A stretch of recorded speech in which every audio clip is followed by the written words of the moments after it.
Last night, in the wake of trading Giannis Antetokounmpo to the Miami Heat, Bucks had their own pick at number 10, took Arizona guard Braden Berries. 3 picks later, one of the selections that came back from the Heat as part of the trade, they grabbed Tennessee forward Nate Ahmet. It marked the beginning of a new chapter of Bucks basketball, one that doesn't involve Antetokounmpo for the first time since 2012. You'd think that would add some pressure to the shoulders of Ahmet, but he doesn't view it that way. I mean, I really wouldn't say it's so much extra pressure. Obviously, we're stepping into me, and luckily I'm not going at it alone. I got another top 10 draft pick, Braden Burris, who's a tremendous player, and I'm excited to get to learn with him. But they're big shoes to fill over there in Milwaukee, and I think that's just, if I'm honest, just a tremendous opportunity for me and for Braden. So if anything, I see it as an opportunity and not as pressure. GM John Horst could not talk about the Giannis trade yet, as it's not official until the new league year begins in the first week of July. The second round of the draft is tonight, though the Bucks do not currently have any picks. Things get going at 7. Everyone should feel confident about their path forward. Exact Sciences is now Abbott, and together they will transform the way cancer is detected, diagnosed, and managed for more people around the world. They continue to help patients and healthcare providers make timely, informed decisions before, during, and after a cancer diagnosis by partnering with the industry's best minds and top institutions to transform how to approach cancer. Known for the Cologuard and Oncotype DX tests, allow Abbott to help make a positive impact in your health path forward. Learn more at abbott.com. Well, the Brewers and Reds closing out their series tonight in Cincinnati. Milwaukee took the first 2 games behind dominant pitching efforts from Brandon Woodruff and Brandon Sproat. The starting duo each only gave up 1 hit and struck out 10 in their winning starts. And it was announced today that safety Matt Young, wide receiver Chris Brooks, and linebacker Sebastian Cheese can represent Wisconsin at Big Ten Media Days next month in Chicago. With this Wisconsin Sports Zone Network update, I'm Zach Heil.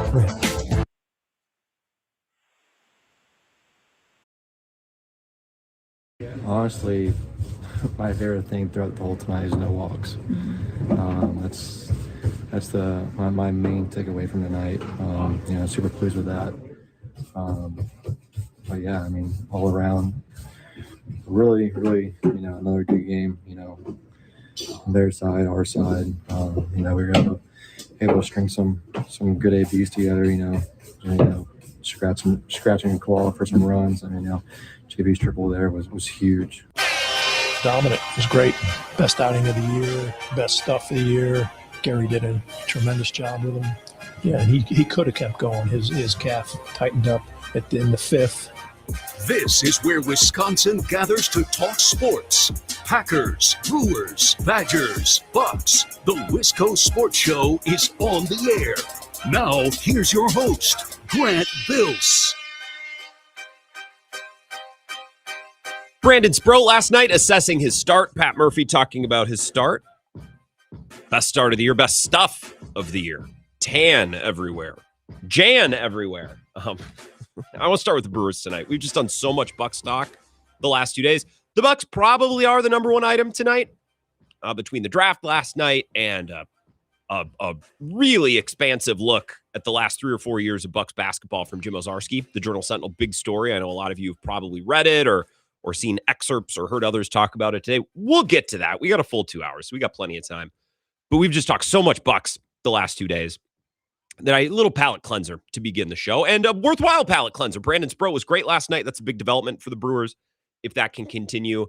And another series win over the Reds, which is just hilarious. So I want to start at least for a couple minutes on the Brewers, give you a chance to jump in if you'd like. And then we'll kind of trend towards the Bucks as the show continues. Jesse Temple will be here at 5:30. It's Wednesday, so we'll talk Badgers with him. Some other college sports things that are worth talking about. I'm going to force him to talk about the 5-for-5 eligibility things. That's a pretty big development. Even though he likes to be really Wisconsin-centric, sometimes he'll be like, well, Jesse, it's the offseason, so I am going to work in 1 or 2 other things. He'll be here at 5:30. It's the Wisco Sports Show. My name is Grant Bills. Hope you've had a great day. And I appreciate you listening. If I don't say that enough, just know it's assumed. But thank you always for listening wherever you are in the state of Wisconsin. And you can always listen on that Wisco Sports Zone app. You can watch the live stream. That's up and running as well. You can jump in the comments if you'd like. The show streams on Facebook and YouTube as well, and on my Twitter at Wisco Grant. Brandon Sproat figuring it out little by little is a pretty big development for the Brewers. And this is something that we've talked about, I don't want to say nonstop over the last 2 or 3 weeks, but I would say for the last 2 or 3 weeks, as we've waited for Brandon Woodruff's return and we've waited for Logan Henderson's return, and we received word officially that Quinn Priester would be out for the year. We've just been waiting for any other starting pitcher not named Mizorowski or Harrison to just be good. We don't need you to be dominant. You just be good. Can we count on 5 innings and 2 earned runs or less? Can we get 5 or 6 innings and 2 or 3 earned runs? Can we just not be done in the third? Can we not get shelled for 6 runs? Can we just count on anyone in the rotation not named Harrison or Mizorowski? Can we set our watch to 5 or 6 innings and a couple of runs? That's the baseline. If we could just do that in the other spots in the rotation, then this team's pretty good because their bullpen has, I think, steadily improved. They're not completely perfect, but that bullpen, as the season has gone along, has figured it out. The offense has done enough. They've had a rough week or 2 here, which maybe we can talk about, but the offense has certainly done enough. And your 2 studs at the front of the rotation are outstanding. I mean, they went like 16 or 17 straight games without losing a Harrison or a Mizorowski start. They've been dominant. That's been their biggest win their biggest win condition. Is there anyone else in the rotation? Watching Robert Gasser. He's slowly, quietly, almost in a boring way, been pretty solid. But Sproat, showing last night why the Brewers targeted him and why that was a piece they were interested in when it came time to shop Freddie Peralta. And lost in it all with the Giannis saga, certainly in the NBA draft, lost in it all to the point where Zach Heilprin, our sports director, who I don't think I'm speaking out of turn here, wouldn't call himself a baseball prioritizer. It's not that he doesn't like baseball, but he's a football guy. He's a college football guy. He's a Badgers guy. Baseball is not at the top of Zach Heilprin's list. He's in here today, our sports director, and he's like, hey, by the way, getting kind of buried this week, Brewers starting pitching's done something pretty insane over the last couple of weeks. Brandon Sproat last night, 6 innings, 1 hit, 0 earned runs, no walks, 10 strikeouts, took a no-hitter into the 6th, I believe. That's outstanding. Especially when you consider Brandon Woodruff did the same thing yesterday. He also had 10 strikeouts and 0 walks and 1 or fewer hits. Jacob Mizorowski was recently a Brewers pitcher who did that. He did that on June 12th, almost 12 days ago. God, we had to wait forever. Codify Baseball and a lot of other baseball accounts and analysts pointing this out last night. The last 3 Major League Baseball pitchers to record lines with 10 strikeouts, 0 walks, or 1 or fewer hits allowed in a game are all Milwaukee Brewers, and they've all happened in the last 11 days. Jacob Mizorowski on June 12th, Brandon Sproat on Monday, or Brandon Woodruff on Monday, and Brandon Sproat last night. Like, just lost in it all. Yeah, I know Giannis is getting traded, and, we're talking about the Brewers offense, and we're worried about, Quinn Priester's are, and by the way, while all this is happening, Brewers starting pitching is doing something that, we don't often see. So good for Brandon Sproat. It's no surprise in the cut that I played to begin the show that the part of his start last night that he liked the most was no walks. Why? I would wager because that kept Pat Murphy off his ass. You know what I mean? We've played plenty of Pat Murphy post-game cuts where he harps on the walks, whether it's been Gasser or Sproat or even Henderson at times, had a pretty solid start. And in the postgame, we've heard Pat Murphy sing their praises, say, yeah, stuff was good tonight. Good strikeouts. I like the way he navigated that thing in that inning. Too many walks, though. Too many walks. Like Pat Murphy is the parent that's never quite pleased with the child. The child that's getting B's or B pluses. Well, it's not an A. Well, still too many walks. So I can imagine Brandon Sproat leaving last night's game thinking, oh, thank God I didn't walk anybody. The manager's not going to be on my back in the clubhouse today, because that is often the thing that Pat Murphy prioritizes most. And Pat Murphy, of course, cursed to manage a pitching staff that prioritizes stuff over everything else. So last year he had to endure Jacob Mizorowski spraying the ball, to kingdom come, walking the bases loaded out of nowhere, on a couple different occasions, or Robert Gasser coming back from Tommy John earlier this year. And I know he's been back from Tommy John for a while, but now back in the major leagues, walking a couple guys in the first inning, or Brandon Sproat, everything goes off the rails. Like Pat Murphy would probably be thrilled to manage a rotation of a bunch of Quinn Priesters, like the version of Quinn Priester we saw last year. Just pitch to contact, be efficient, don't walk guys. But of course, Pat Murphy manages a rotation of, 3 or 4 guys with the arm of the Death Star, if they can control it. Pat Murphy in every single one of these postgame press conferences. I had too many walks. How many walks did he have? 5? No, Pat, he had 2. Just relax. Robert Gasser did not walk 5 guys. He walked 2. Take a little bit of a deep breath. So the pitching continues to progress. If Brandon Sproat could just raise his floor little by little, not going to count on 6 innings, 10 strikeouts, no walks every outing, but can I count on 5 innings every turn? Every 5 days? Okay, all right. Seems like that his average, his floor is getting raised, and I know we have a lot of Brandon Sproat supporters in the audience because you guys call every day. You think of Coach Freed and Cohn, who both called last night, and we're ready to watch Brandon Sproat. I've often made the point on this show that sports are a great many things. They can be exciting. They can be happy. They can be sad. They can be devastating. They can be surprising. They can be a lot of things. Sometimes sports are funny. I make this point all the time. Sometimes sports provide us with great humor if you just know where to look for it, right? Sometimes there's hilariousness about in sports if you just know where to look and how to appreciate it. Something that I found hilarious about last night's game, and I tweeted it just as the game ended at Wisco Grant. I've watched that Brewers-Reds game 50 times since 2021. Last night felt like every Brewers-Reds game I've watched in this era. So let's just say this decade. And throughout the pandemic season, I don't remember how the Reds did that year. I'm not sure. So let's say pandemic forward, 2021 forward. That's every Brewers-Reds game I've ever watched. When it was Josh Hader closing out games, they would win 1 or 2 runs over the Reds. When Devin Williams was the closer, I remember specifically in 2024, they had a couple of really close 1-run wins over the Reds. Devin Williams slamming the door. I feel like I've watched that game between the Brewers and the Reds 50 times since 2021. And the numbers back it up. Bob Nightingale, friend of the network. He was on Bill's show on Monday. He's had quite the week on Twitter. I've seen lots of good reporting and some great stuff on the Brewers, some good coverage. Bob Nightingale, USA Today. He tweeted earlier today, or I guess this is last night. The Milwaukee Brewers beat the Cincinnati Reds once again 2-0 and are now 47-19 against the Reds since 2022 with their 9th consecutive series victory against them. And if you get a little bit more specific, let's see if I bookmarked this. The Brewers have won 9 consecutive games at American Family or a Great American Ballpark. Is that true? Okay, hold on. Let me see if I can find this exact stat. 9 consecutive home series to the Brewers, the Reds have. So I don't know if Bob Nightingale, I don't know if that's incorrect or correct. Bob's saying they've won 9 consecutive series. Chatterbox Sports in Cincinnati is showing me the Reds have lost 9 consecutive home series to the Brewers. I mean, you could just go back. The Brewers just farm wins against this team. And I don't really understand it. I thought the Reds would be better this year. I thought they would at least be stable. I didn't think they'd be the same old Reds because Terry Francona is there. And it's like, well, if there's any manager that's been around the block and should be able to, lift the floor of a team, it should be Terry Francona.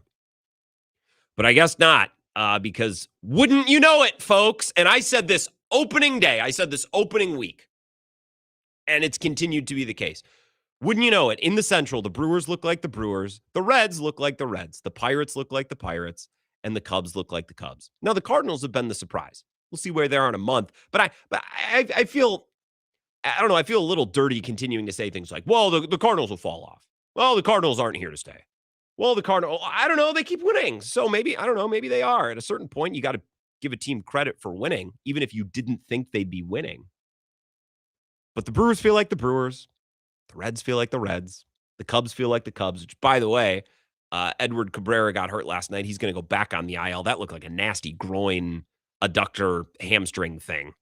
And then today we learned that Ben Brown is going to go on the injured list. So I don't know who the probables are for the Cubs. They have a doubleheader today. They won game 1. And then the Brewers and the Cubs are going to play over the weekend. The Brewers have Owczarski, Harrison, Woodruff lined up to pitch against the Cubs. Good luck, Chicago. And if I just look at ESPN, I want to see the probables for the Cubs. They have Imanaga today in game 2. They have Matt Boyd tomorrow, and they have nobody listed for Friday and Saturday. Probably a bullpen game somewhere in there. Can they move Assad up? He pitched in game 1 today, so no, they can't, not even for Sunday. They're going to use the bullpen today in a doubleheader, and then the Cubs will launch into a series where they will throw TBD, Friday, Saturday, Sunday. Ooh, Friday night's game is Apple TV. Awesome. That's great. That's really good. That's good for everyone involved. The Brewers look like the Brewers. Cubs look like the Cubs. Reds look like the Reds. And wouldn't you know it, the Pittsburgh Pirates, for the 100th straight year of my lifetime, still look like the Pittsburgh Pirates. So preseason prognostications. Good job, everybody. Thumbs up all around. If you have any Brewers takes, now is the time. You can call in and talk about Brandon Sproat. You want to discuss? I know we have a large contingent that loves talking about Brandon Sproat, so I'll take your calls next, and then we're going to get into the Bucks before too long here. 608-321-1670. More of the Wisco Sports Show. Your thoughts next. This is the Wisco Sports Show with Grant Bills on the Wisconsin Sports Zone Radio Network.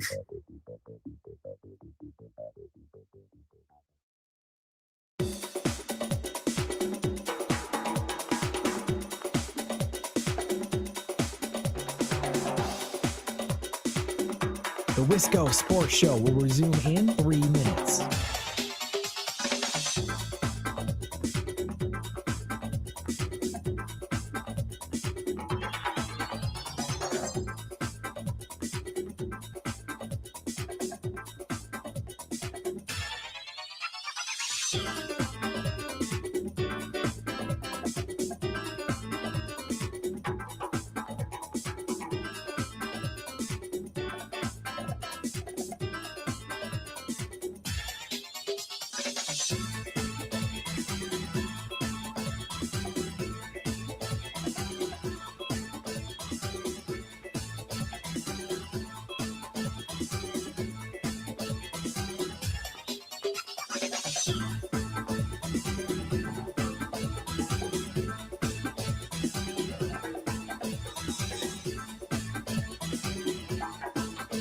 The Wisco Sports Show will resume in 2 minutes.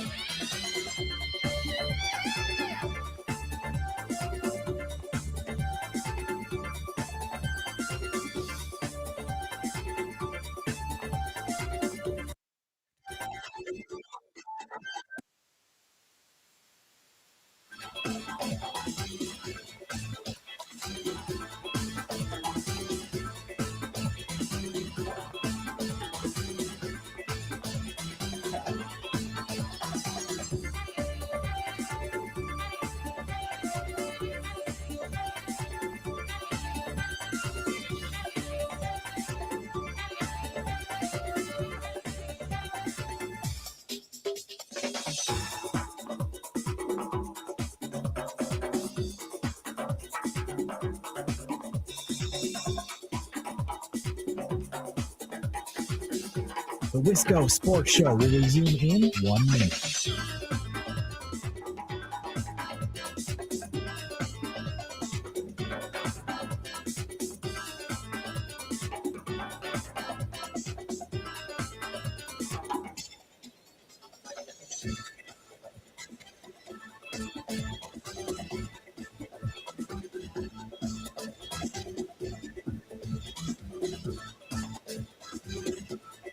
The Wisco Sports Show will resume in 30 seconds.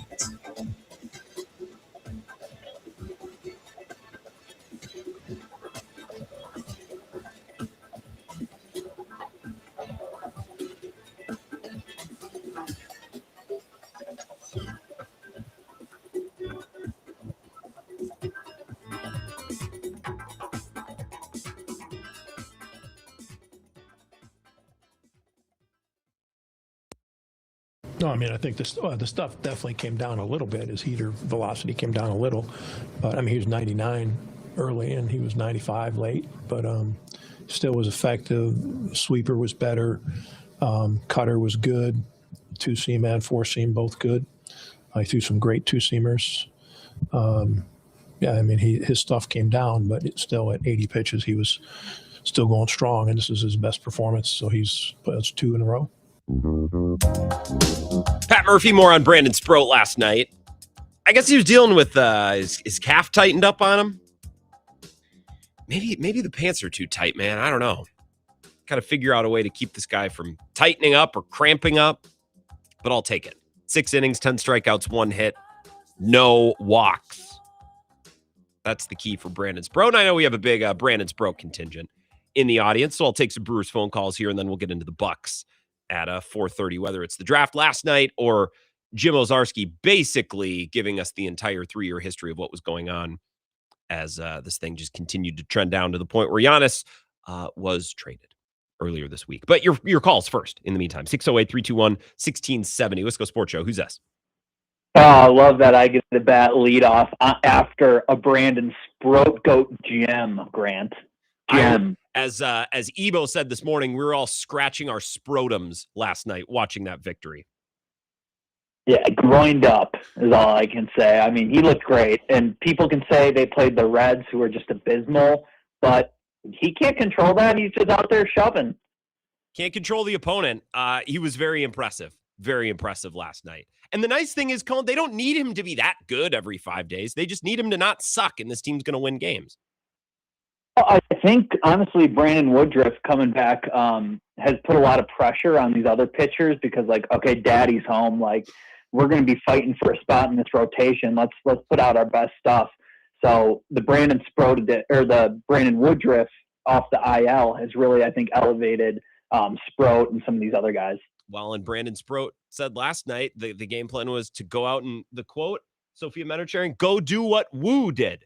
That was the whole, and he did exactly what Brandon Woodruff did. I think having Brandon Woodruff around for a young pitcher also, it just has to be a really nice tool. Like Brandon Woodruff's arm is falling off and he's going out there and putting together good outings. It's a nice veteran to be able to have in the dugout as Brandon Sproat's trying to figure out how to become a pitcher. You know what I mean? Yeah, it kind of makes these guys ask the question to themselves, like, well, why can't I do that? I have 10 times the arm that he has. Yes. And the stuff and the arm and the health. Absolutely. You know, Cone, I appreciate your, I guess your consistency and your support of Sproat. Yeah, absolutely. And I think you really might be onto something with his tight pants. Those things, those are tight around his legs and on his calves.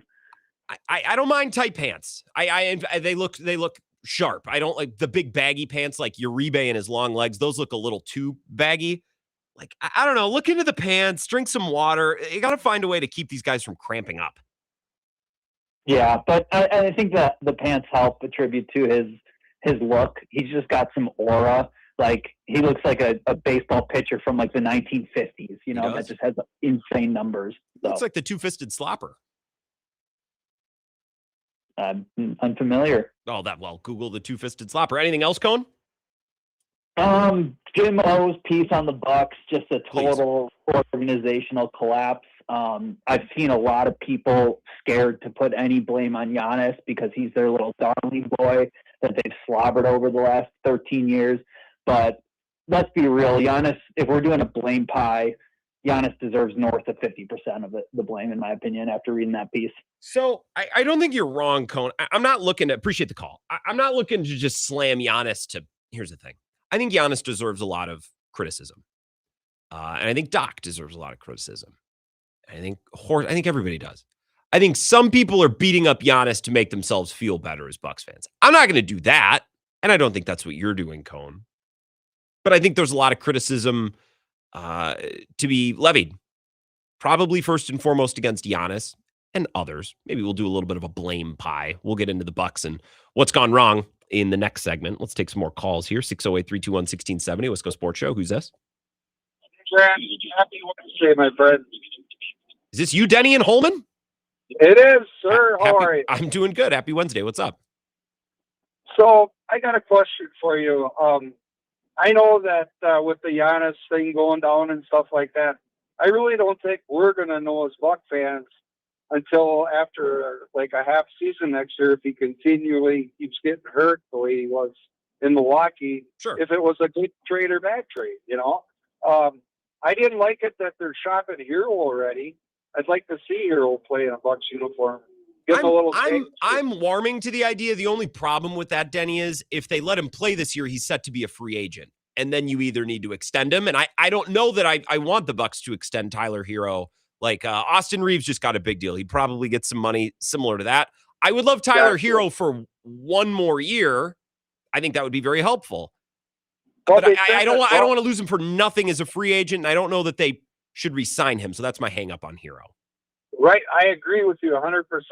Also, do you think that the Brewers need a shutdown pitcher to continue on their winning streaks like they have been?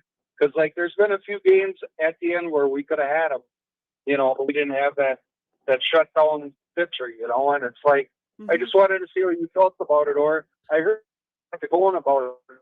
Oh, we just need somebody that's not going to suck, Yeah. I mean, yeah. we don't need Garza.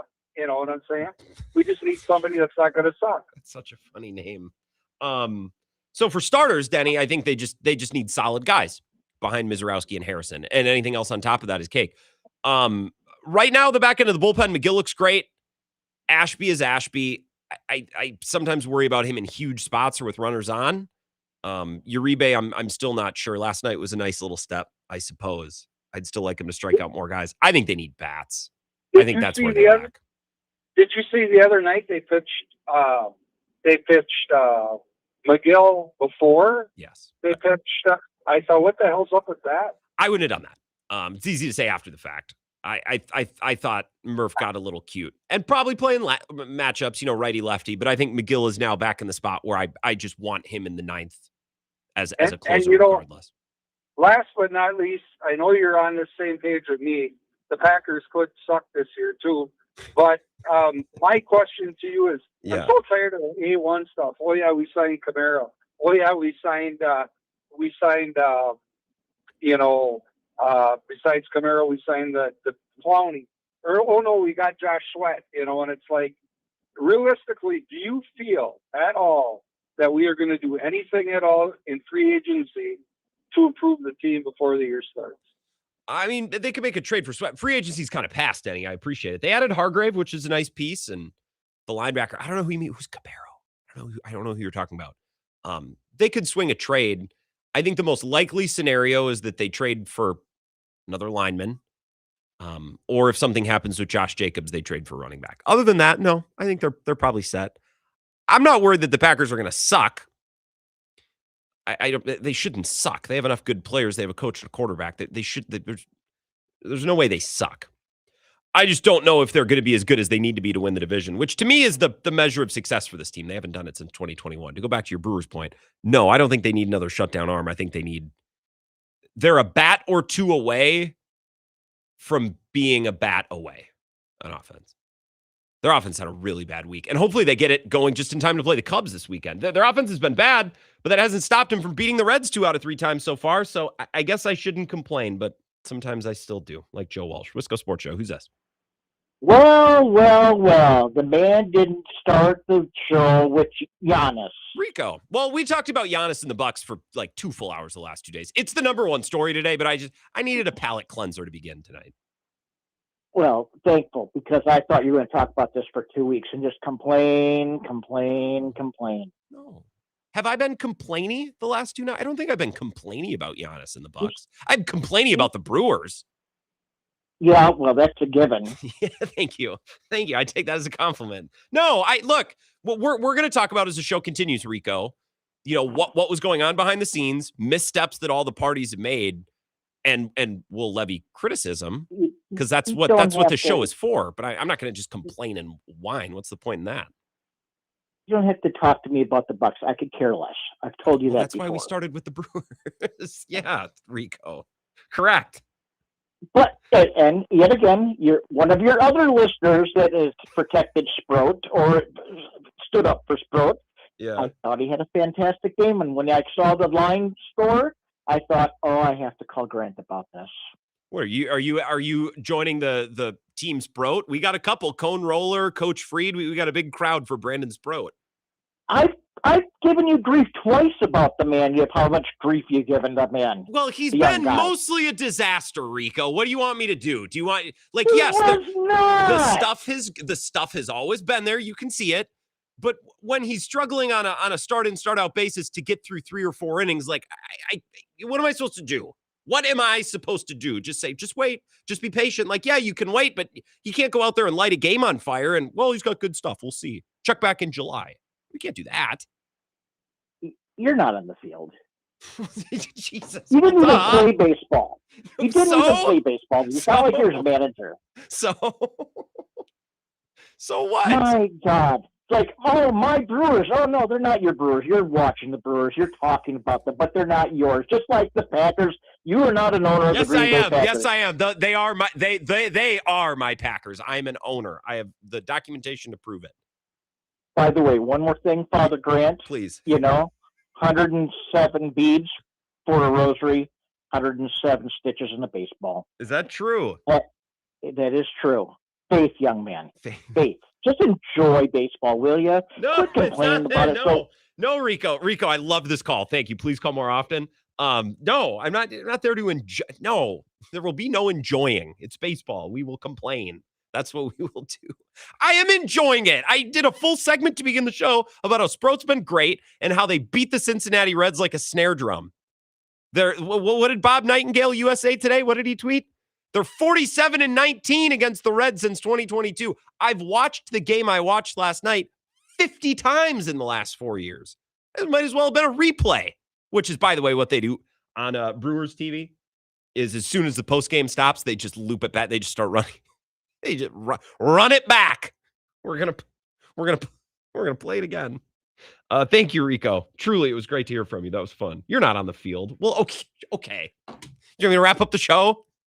What are we even doing here? Rico, you've listened to me for almost the entire time that I've been on the air since 2018 in lacrosse. And 6 years into the show, going on 7, you call and it's like, well, you're not on the field. What are you? Okay. One more call, and then we're going to get into the Bucks next. Wisco Sports Show. Who's this? Thank you for waiting. Hello? Line number 2? Hello? All right. Phantom call to end the segment. Call back later if you want. You know the number, clearly. Tonight's show presented by Lacrosse Beer House. I've seen Rico at Lacrosse Beer House for live broadcasts there. Hopefully get a chance to be back this summer, or at least closer to Oktoberfest. Lacrosse Beer House is right down there on the corner of 3rd and Pearl, right in the heart of downtown Lacrosse, the main dragon. It's a great spot to stop for a beer after work. It's a great spot Friday or Saturday to go out on the town. Not to mention they have delicious food. A lot of great appetizer options. If you're not looking to go out for a meal, but you need some protein when you're kicking around and drinking and enjoying the evening or happy hour. But of course, you can get food as well. The fish fry is great, not just on Friday nights, but anytime. I've enjoyed many a fish fry, at Lacrosse Beer House, corner of 3rd and Pearl. I was appreciative of their support of the show. Let's get into some Buck stuff coming up next. The draft last night, and of course, this massive whale of a story that Jim Owczarski has out today. We'll start to pick up with all of that next. This is the Wisco Sports Show with Grant Bills.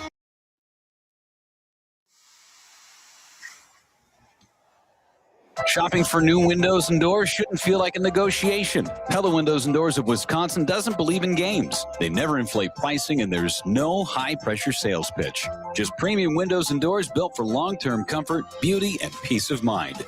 Buy direct through Pella, and one trusted team handles everything with Pella-certified installers every step of the way. Real pricing, premium quality, no games. Pella Windows and Doors of Wisconsin. Schedule your free in-home consultation today at PellaWI.com.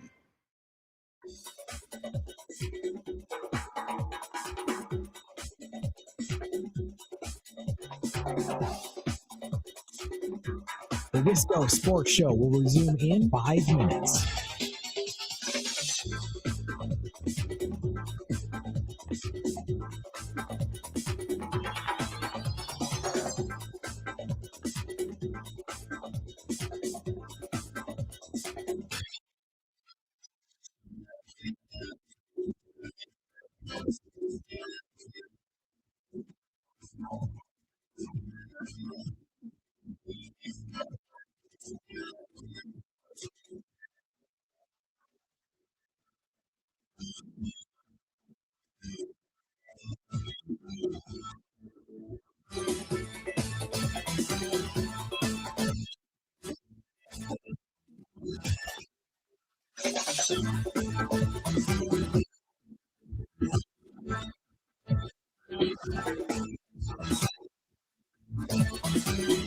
Wisco Sports Show will resume in 4 minutes.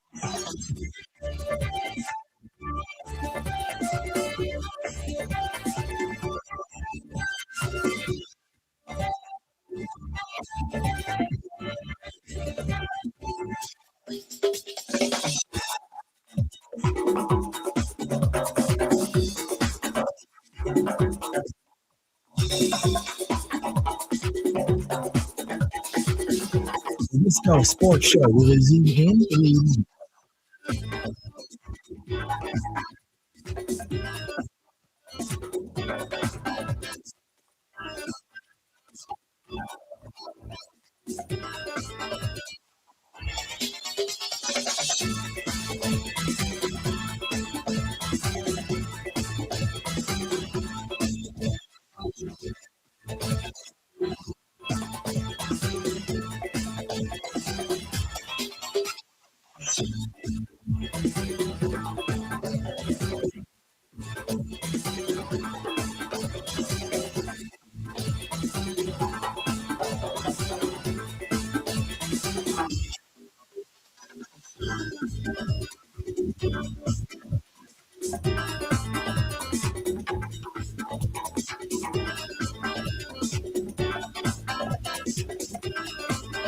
The Wisco Sports Show will resume in 2 minutes.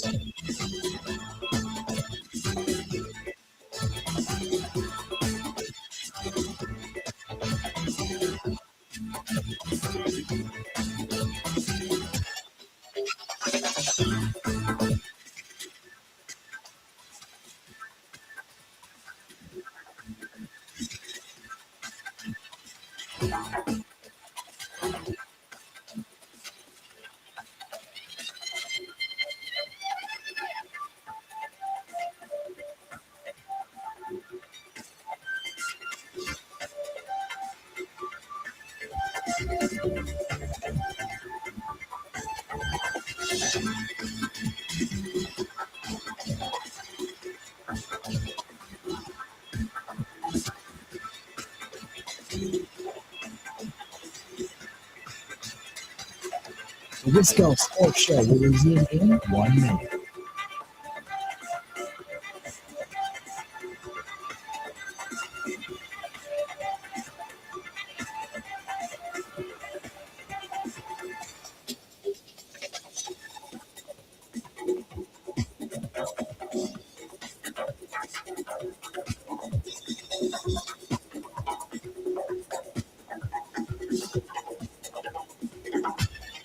The Wisco Sports Show will resume in 30 seconds.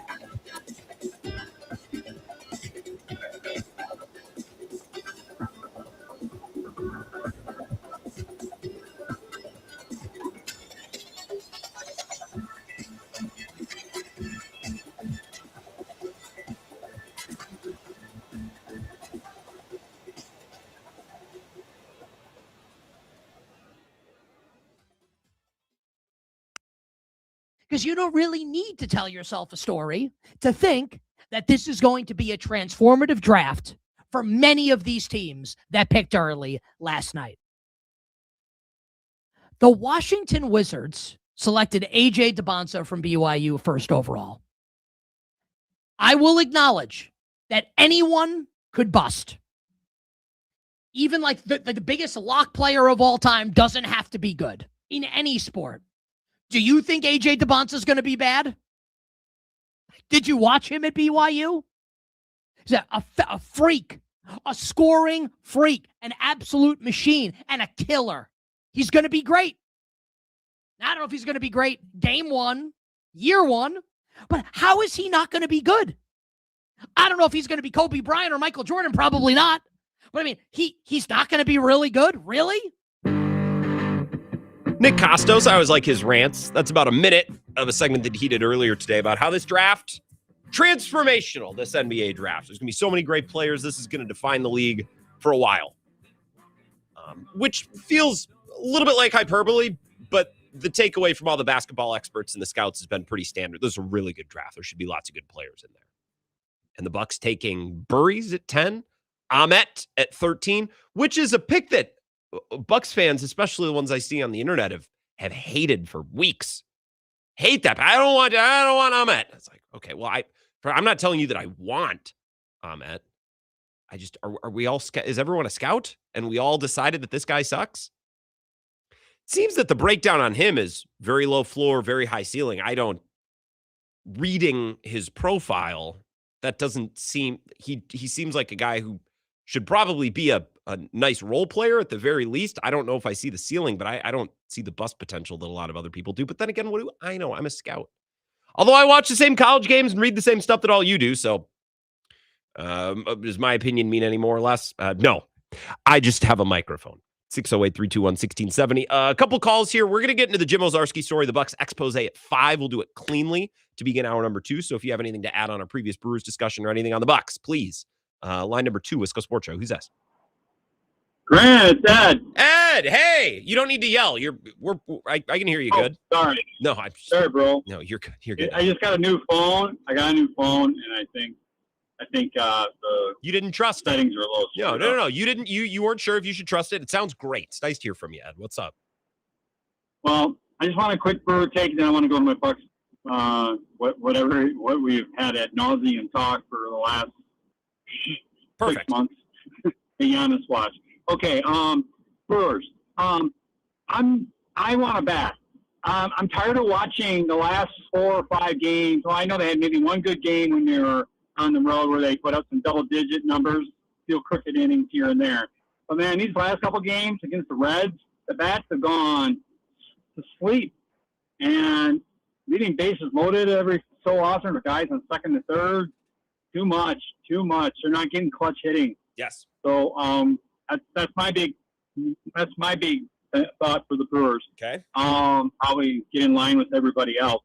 The Bucks.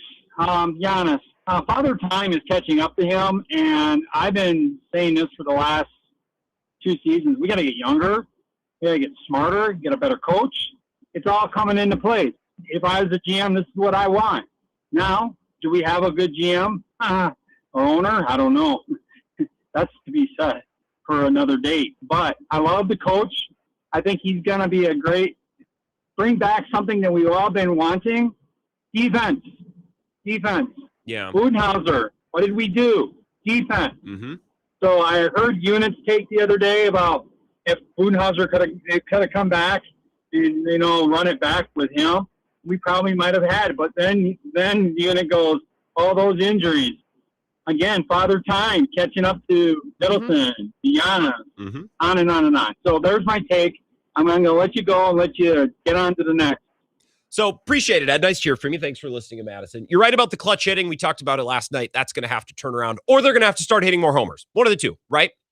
They've scored a lot of runs this year, not because they've hit a pile of homers or because they've stolen a lot of bases, but because they've had really good clutch 2-out hitting.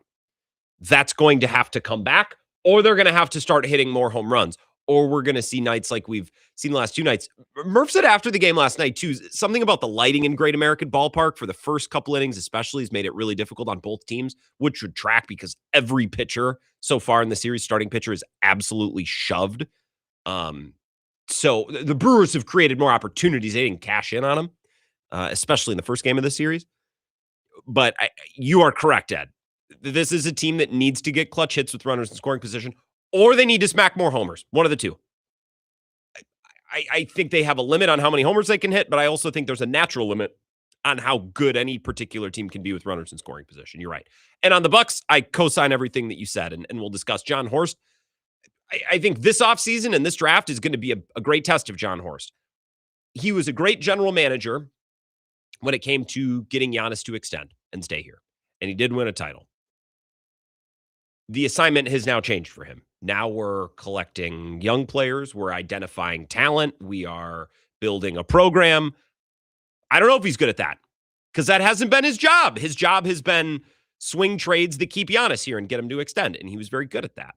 Now his job has completely changed, so it'll be interesting to see if he's any good at that job. Because I don't know. It's basically like he's switched roles, and now we get to see if he can hack it. 608-321-1670. Wisco Sports Show. Who's that? Good afternoon, Grant. It's Badger Bloody Reviews. What's going on, Badger Bloody? Well, I wanted to call and just chime in on the Giannis situation. Yes. Tried calling on Tuesday, but loaded phone lines, wasn't able to get through. Everyone had to get their take off, I understand.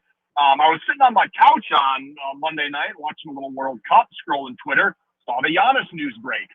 Shout out to friend of show, the powerful Bart Winkler. Mm-hmm. He was live immediately. Love to see that.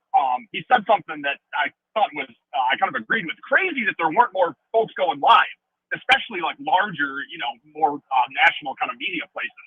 Sure. Anyway, so his stream it was Bart, Toby Altizer, and Andrew Wagner. Mm-hmm. Just kind of chopping it up, very therapeutically giving us all what we needed, the Giannis discourse immediately. And Andrew said a few things that I want to touch on because I really thought it's relevant.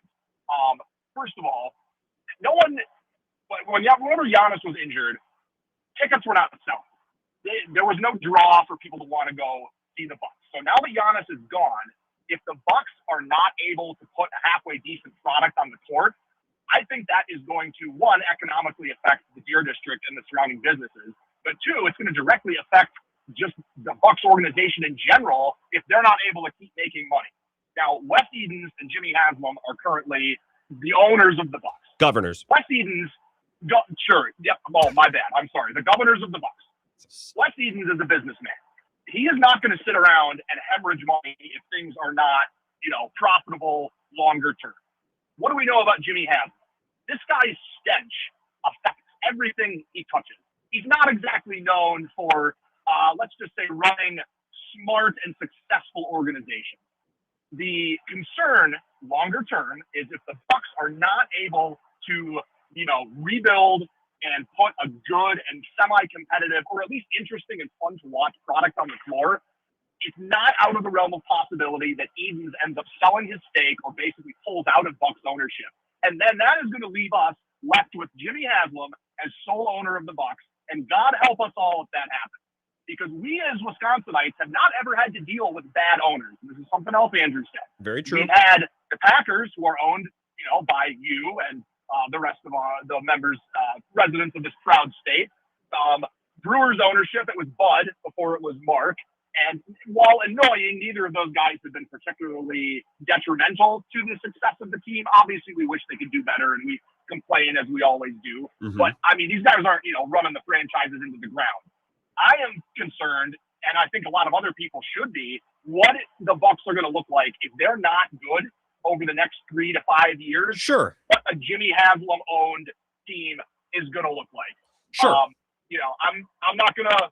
I don't fault Giannis for any of this. I think the writing was on the wall here, but I do think that this kind of what I just said is an underrated aspect of this whole situation.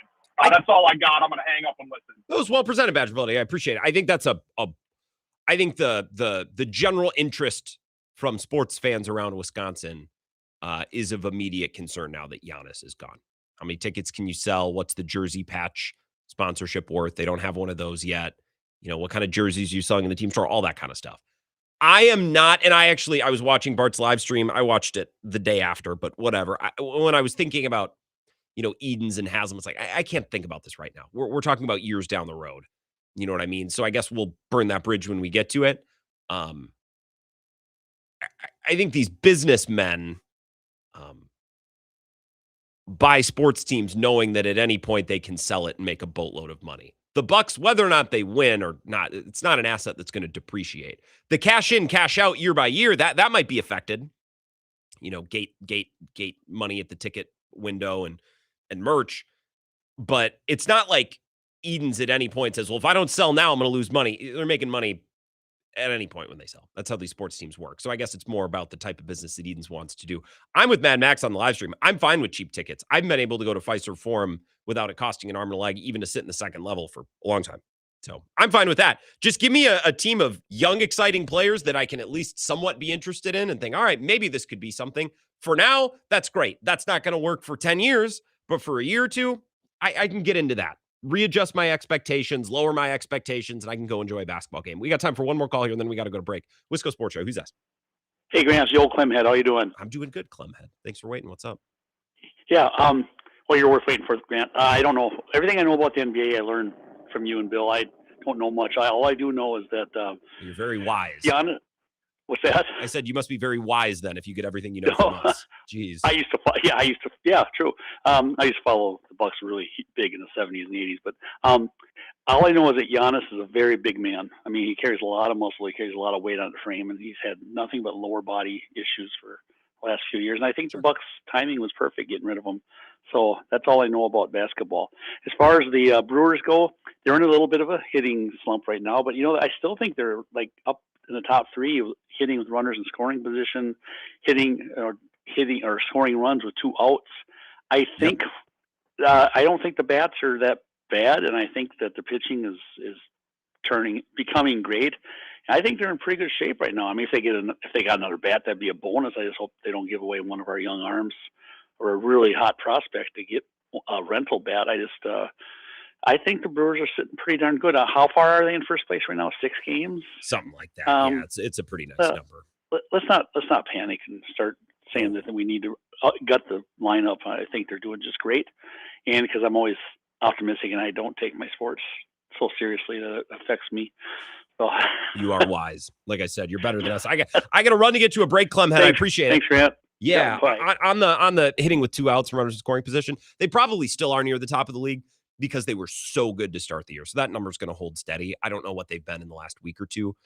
Well, they've been bad. They've been bad going back to Cleveland and Atlanta and this week in Cincinnati, even though they've won the first 2 games of these series. Terang's trending the wrong way. Yelich is trending the wrong way. Contreras had a nice day Sunday, but for the most part, he's been nothing special. I'm not panicking about the offense, but they need to do a better job hitting situationally, or they need to start hitting more home runs. One of those 2 things are going to need to happen. Otherwise, this offense is going to scuffle. And it hasn't really hurt them this week in Cincinnati because whatever, they can beat the Reds with their eyes closed. It's just the way the world works. And they might be able to do that to the Cubs because I don't even know who's starting. The Cubs don't even know who's starting the next 3 games yet with Cabrera and Ben Brown both going on the IL. So big picture, the situational hitting needs to remain good or they need to hit more home runs. And right now, kind of neither of those things are happening. They've managed to get by without it, but you haven't really seen the offense look awesome this week as a result. Final segment of the first hour next. This is the Wisco Sports Show with Grant Bill Radio Network.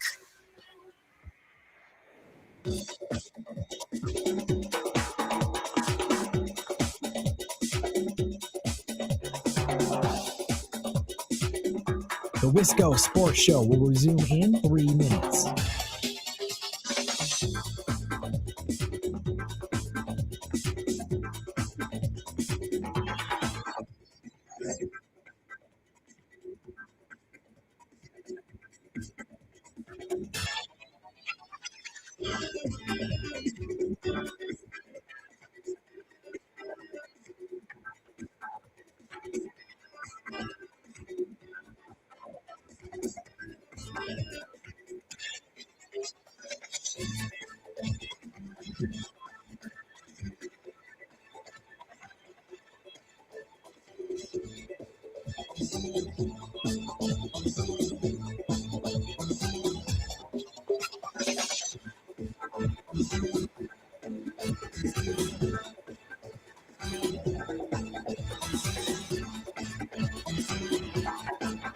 The Wisco Sports Show will resume in 2 minutes.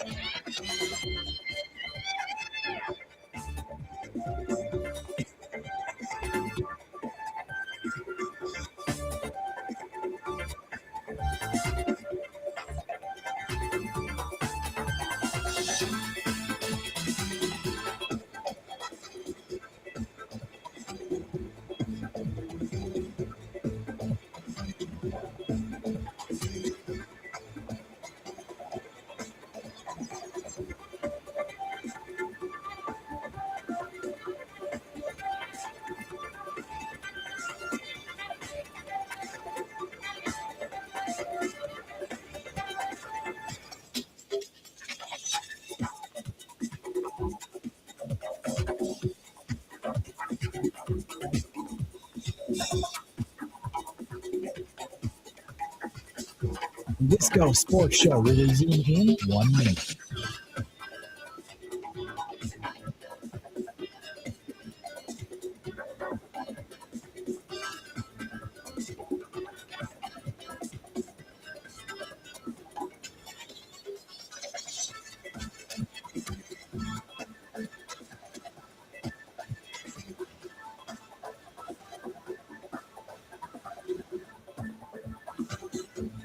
The Wisco Sports Show will resume in 30 seconds.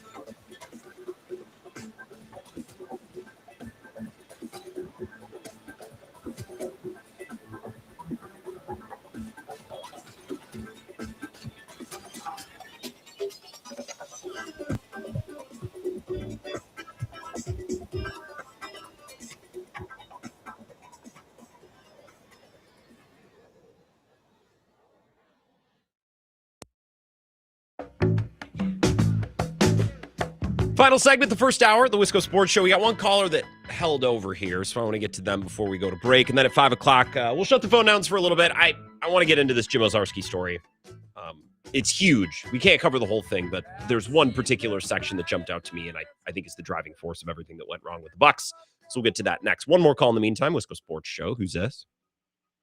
Captain Kangaroo. Dave from Monona. What a perfect way. Before I get to my comment, okay. Did I just hear you say that Ben Brown and Cabrera went on the IR? Cabrera got hurt last night. He was stretching at first. So, yeah, he went on the 10-day, and Ben Brown went on the 10-day with a neck today. Yep. Oh, my. Oh, somebody just catch me with a net and slit my throat. That's like 8 of their top 9 pitchers are all out. Yeah. Anyway. Matt Boyd is back tomorrow. But who is? Matt Boyd. Oh, who cares? Chris, Stevie Wonder should get hit up at him, but the reason I called was 48-29, adding all you Brewer fans. Let that sink in, Brewer fans, all you ass clowns. 48-29. You don't need a bat. You need a top of the line pitcher to go with them. Mrs. whatever her name, Mrs. I think it was name for him. Aunt Jemima. That's what I'll start calling him, Aunt Jemima. You got a starting pitcher to play against Atlanta and the Dodgers. Forget about your batter. 49-28, Brewer fans. You ain't going to beat Atlanta and the Dodgers with pitching. You need another one to go along with the Mrs. Aunt Jemima. I mean, stop complaining. They could use another pitcher, of course. But every team. That's all you need. Other than the Dodgers. All they need. If you watch this offense, Dave, Yelich, come on. Yelich. You're 48-29. What more do you guys want? You're 19 games up. Get a setup man and a pitcher, and you guys are going to the World Series. And that I just cringe to think all you ass clowns in Milwaukee. Oh my God. Isn't this a fan base? Isn't this a market, Dave, that's been tortured long enough? Don't you think they deserve a World Series? Yes. I will say for the Brewer fans, yes. It's about time maybe they go because of Pat Murphy. That's the only guy. The rest of them are all ass clowns. But Murphy's a good guy. Okay. All right. Better than Craig? Oh, Jesus, Craig. I mean, he's a cartoon. I call him the Undertaker. He's dead for the neck up. Appreciate the call. Good call, Dave. Cubs fans, breaking news today. Ben Brown, who's been a bright spot of the season. He's been awesome since he kind of figured it out as a starter. He's going on the 10-day with a neck. So, Brewers Cubs this weekend. The probables right now, the Brewers will throw Owczarski, Harrison, Woodruff, and the Cubs will throw TBD. They have a doubleheader today, and then Matt Boyd goes tomorrow. So that's where we stand. I want to get into the Jim Owczarski story. Coming up next, Jesse Temple will be here at 5:30. But I wanted to save this for 5 o'clock. We'll start a good, clean segment to begin hour number 2 here and shut down the phones for a bit on what was reported by Jim Owczarski, the Journal Sentinel, to be going on the last 3-4 years. It's a huge story. I've kind of isolated the thing that I want to talk about most. We'll get into that after Zach's up.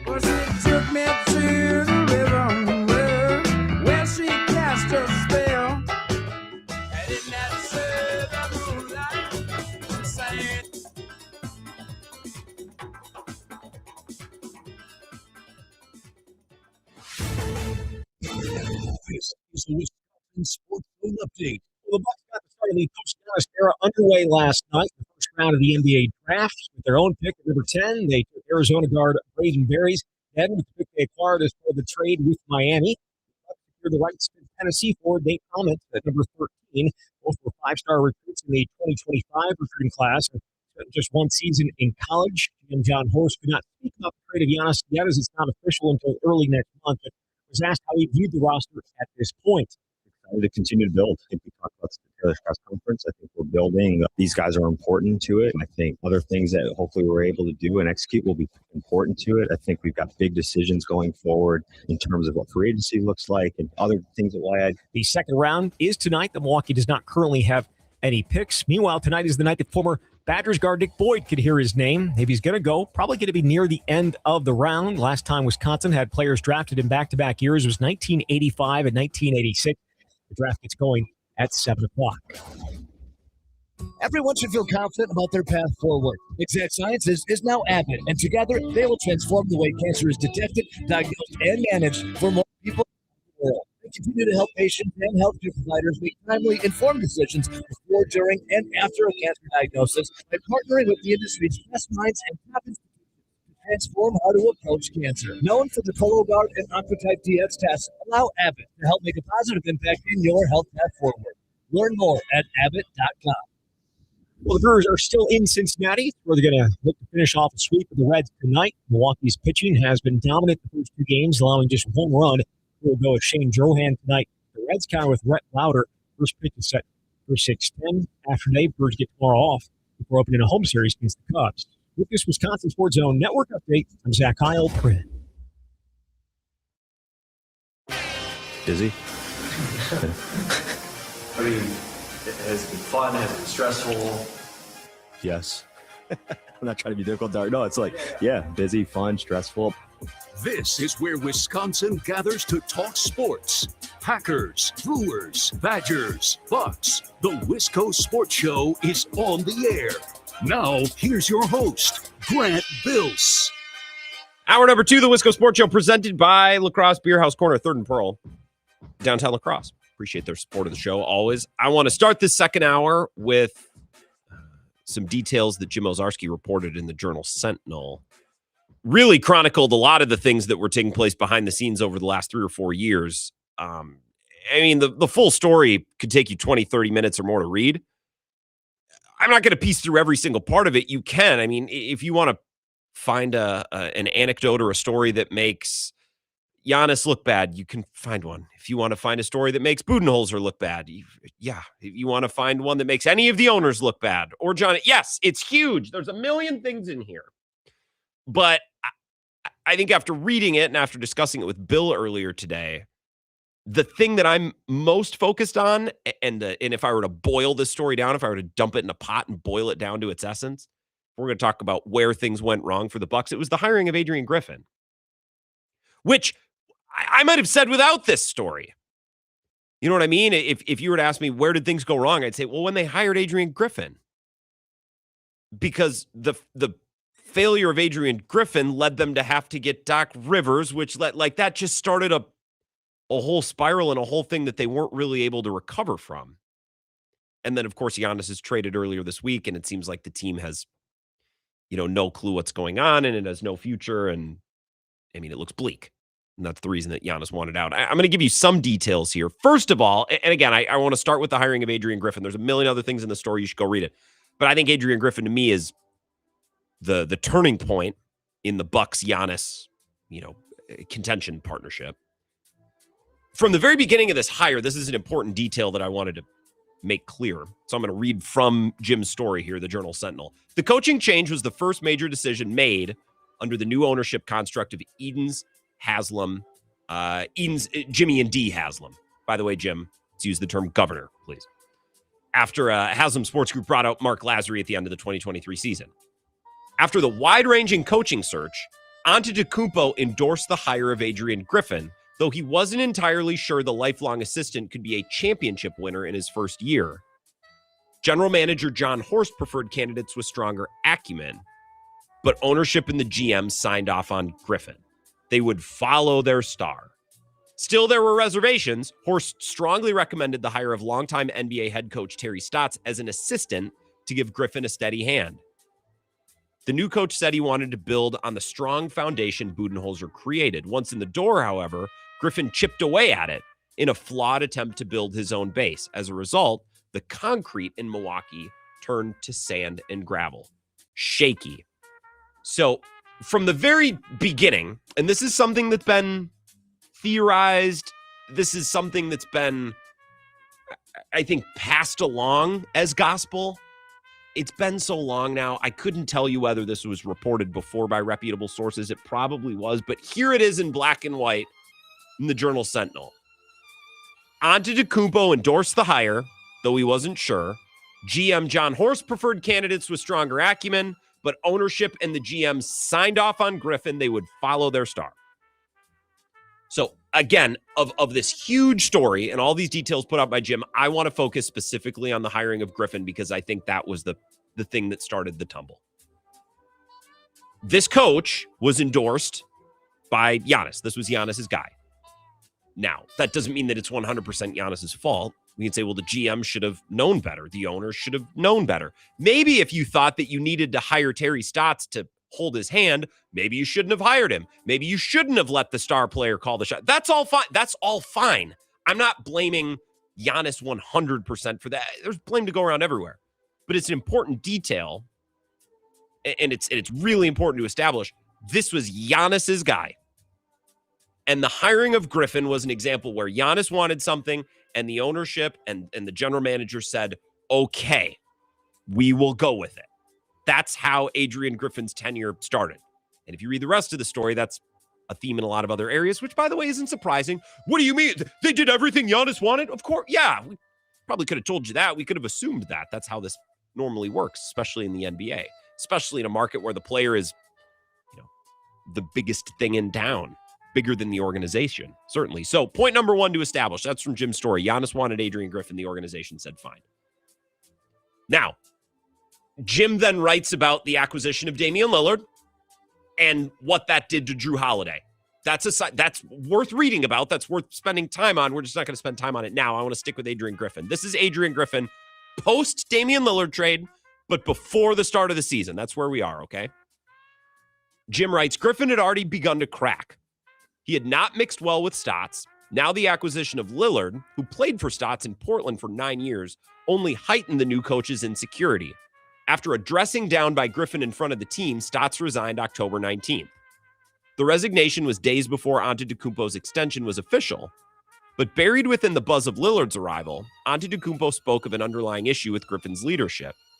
He recognized that he and Lillard would be left to themselves to figure out their relationship. Quote, at the end of the day, we have to have conversations every single day on what we're trying to do, and we have to be on the same page, he said. Antetokounmpo's belief in Griffin quickly thinned. And there was more.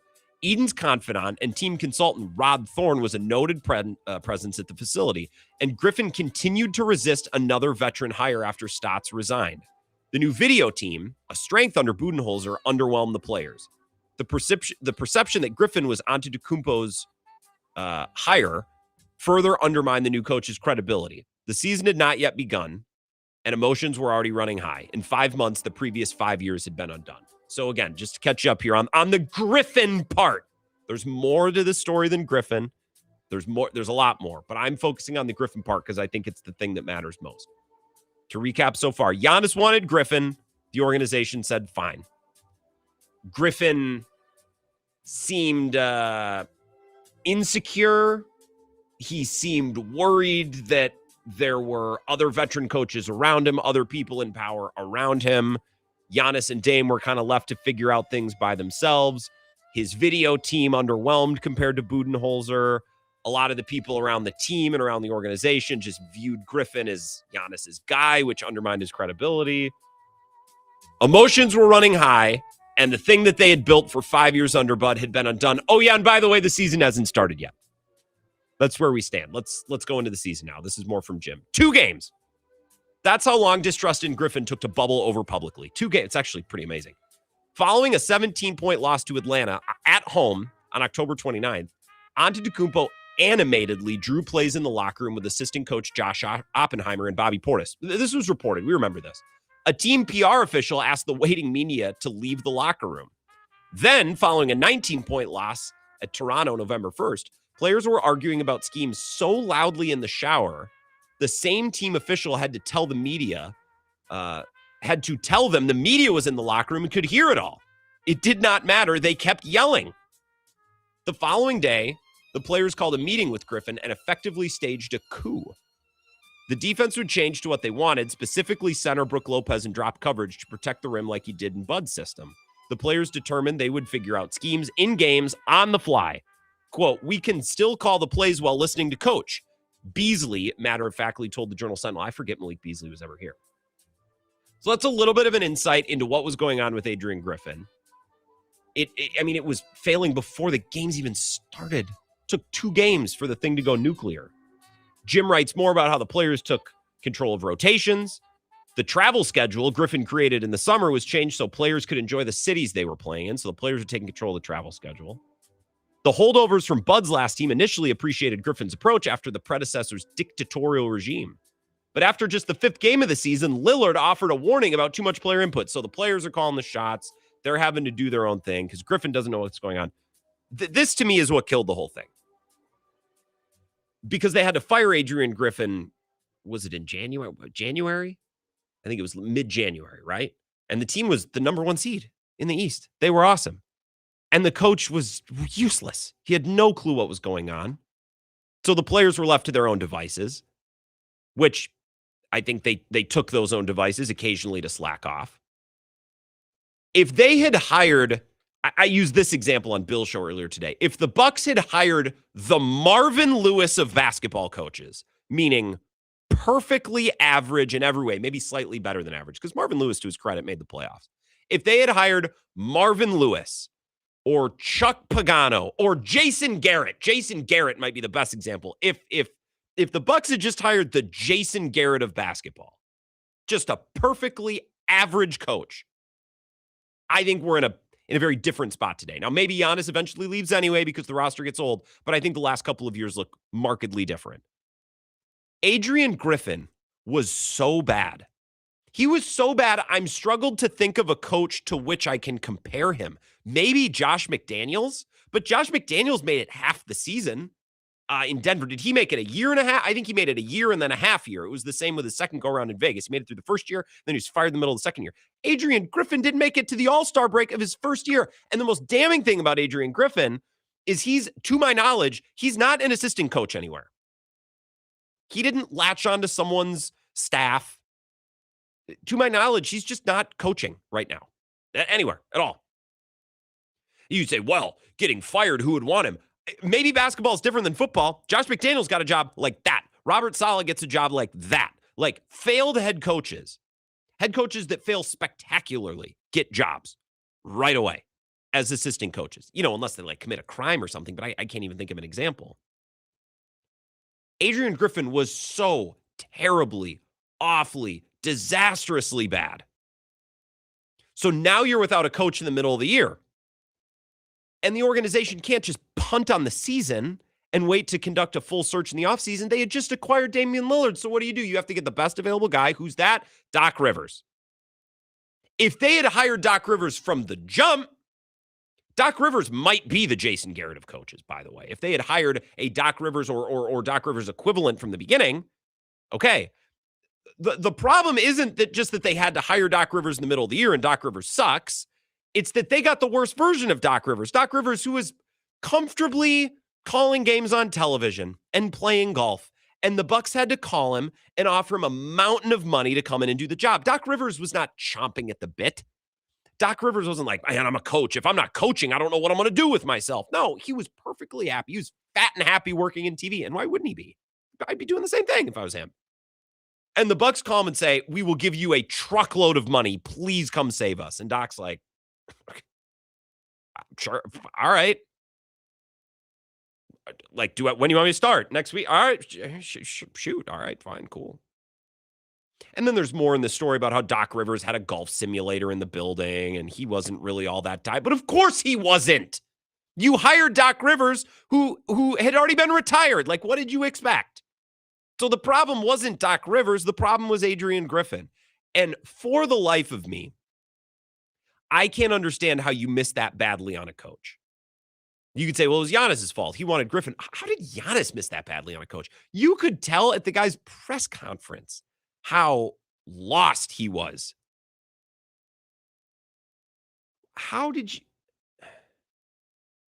What did he say in the interview? What kind of vision did he project? Like, how did you miss that bad? That's truly one. I cannot think of another coaching hire that even comes close to how bad Griffin was. They were the 1 seed and the team was fighting in the shower verbally that we know of. Maybe they were physically. I don't know. They were the 1 seed and they were screaming at each other in the shower. And then the PR guy goes, hey guys, the media is in here. And they're like, we don't care. That's how bad it was. How do you make that bad of a hire? And here's the thing. You could say, well, Grant, Adrian Griffin's just a part of it. What about Doc Rivers? Well, my point is they never would have had to hire Doc Rivers if they hadn't missed on Adrian Griffin.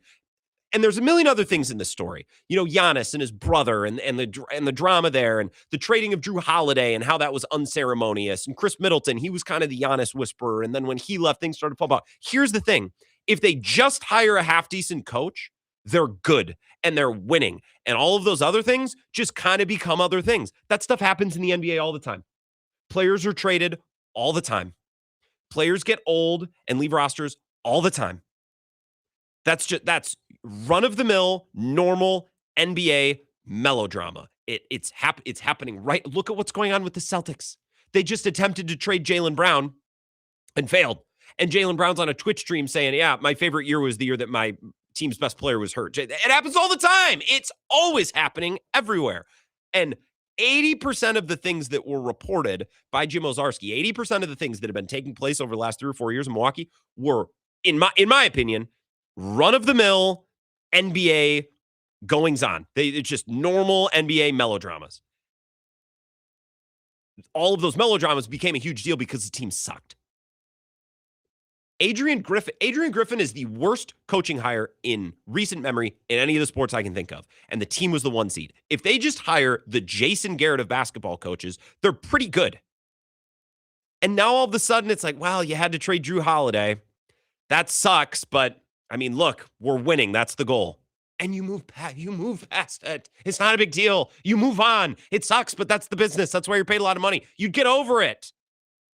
If the team was winning, oh, you waited until August to sign my brother. Well, look, there's a business to be run here. We're a winning basketball operation. And you get over it. All of these things. There's 1,000 things in this article. And 900 of them are run-of-the-mill NBA things that happen all the time that were only exacerbated and only became a problem because Adrian Griffin was such a terrible coach, the team became non-functional.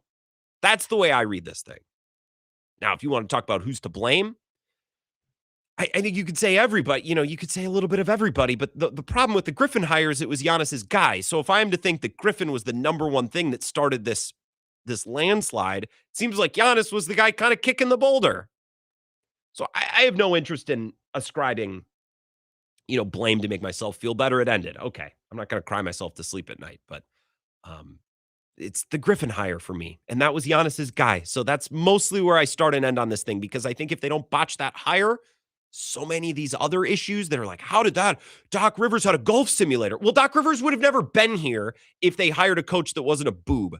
I can't believe they traded Drew Holiday in the dead of night. Well, if they had a good coach, they would have won with Dame and Giannis, and we would have gotten over it like that. It wouldn't have been a thing. So it's the coaching hire, and it was Giannis's coaching hire. All right, if you've been sitting on hold, thank you. I just wanted 15 minutes there. I'm going to take this one call here, and then we're going to go to break. Let's go Sports Show. Who's this? Yeah, it's Darnell. Hey, Darnell, what's up? That was quite the monologue there, Grant. And I can't help but agree with damn near everything there. I think that it really all stems, and I think that's the number one non-basketball on the court reason for all of this was that hire. But I think it can go back about a year and a half before that, in 2022. The Bucks wasted a 45-point effort from Giannis in Game 6 against the Celtics. Yeah. To take that series, and I think if they take that series, they don't lose again the rest of that year. And I think that they're back-to-back champions against the Warriors. So I think that if that were to happen, right, if they take Game 6 as they absolutely should have, if everybody else in the Bucks doesn't shoot 10%, you're NBA champions in 2022 as well as 2021. And then there's no way that Budenholzer ever gets fired in 2023, even if it's a collapse like they had against the Heat. Maybe. Which means if that doesn't happen, then you never have to hire another coach, which means that you never hire Adrian Griffin, which means that Adrian Griffin doesn't mess up the team, which means that Doc Rivers never gets hired, which means that Giannis is here still today. I think it goes back to that Game 6 loss and then eventually Game 7 fiasco against the Celtics. But I think it all really culminates in just an awful hire. And the fact that he got fired with like a 30-13 record, I think speaks more than anything. Yes. Because my God, if you are 20 games over 500 and you're getting fired, how bad is the locker room there? And my thought on that, Darnell, and I'm sorry I'm behind. We'll talk more later this week, I promise. My thought is, if you're 20 or 15 games over 500 or whatever they were, and the coaching is so bad the coach has to be fired, you have a pretty good basketball team. They're coaching themselves, and they're 15 or 20 games over 500. So my frustration is, if you just have a coach that's not a bozo, you could have been a pretty good basketball team. I mean, that accomplishes something. That might win something. I don't know if they're going to win another title, but they're not first-round fodder in perpetuity until Giannis decides to up and leave. So the Boston series, sure. I also don't think that the firing of Bud was a big deal. I think everybody thought that needed to happen. I think Bud was going through some stuff. He ends up in Phoenix. It doesn't go well. They never fire Bud, and then they never hire Griffin. I think Bud was always probably on his way out. Giannis couldn't wait. Giannis could not wait. Like, that was going to end. The issue is how they handled that ending. More of your calls next before we get to Jesse Temple. This is the Wisco Sports Show with Grant Bills on the Wisconsin Sports Zone Radio Network.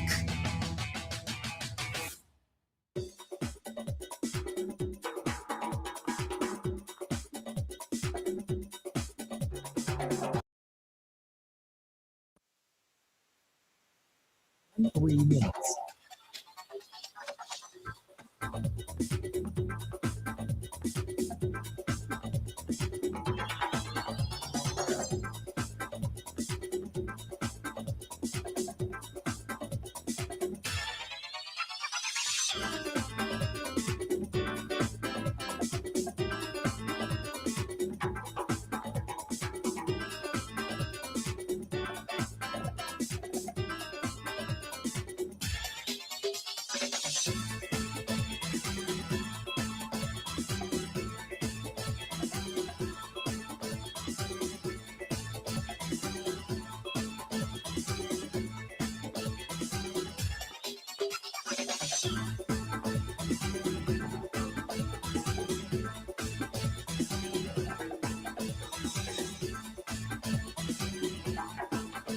The Wisco Sports Show will resume in 2 minutes.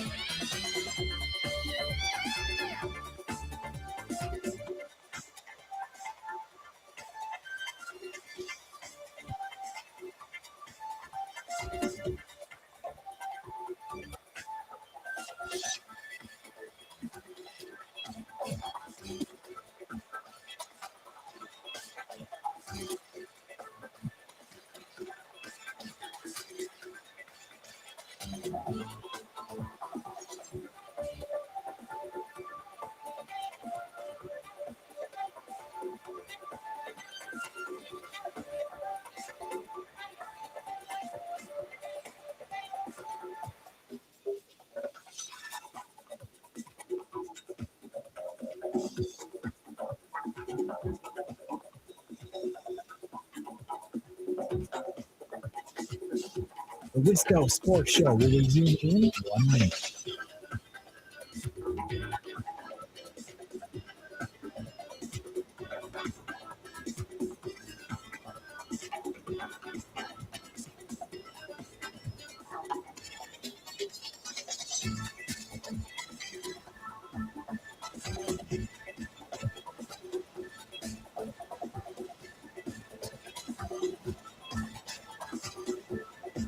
Wisco Sports Show will resume in 30 seconds.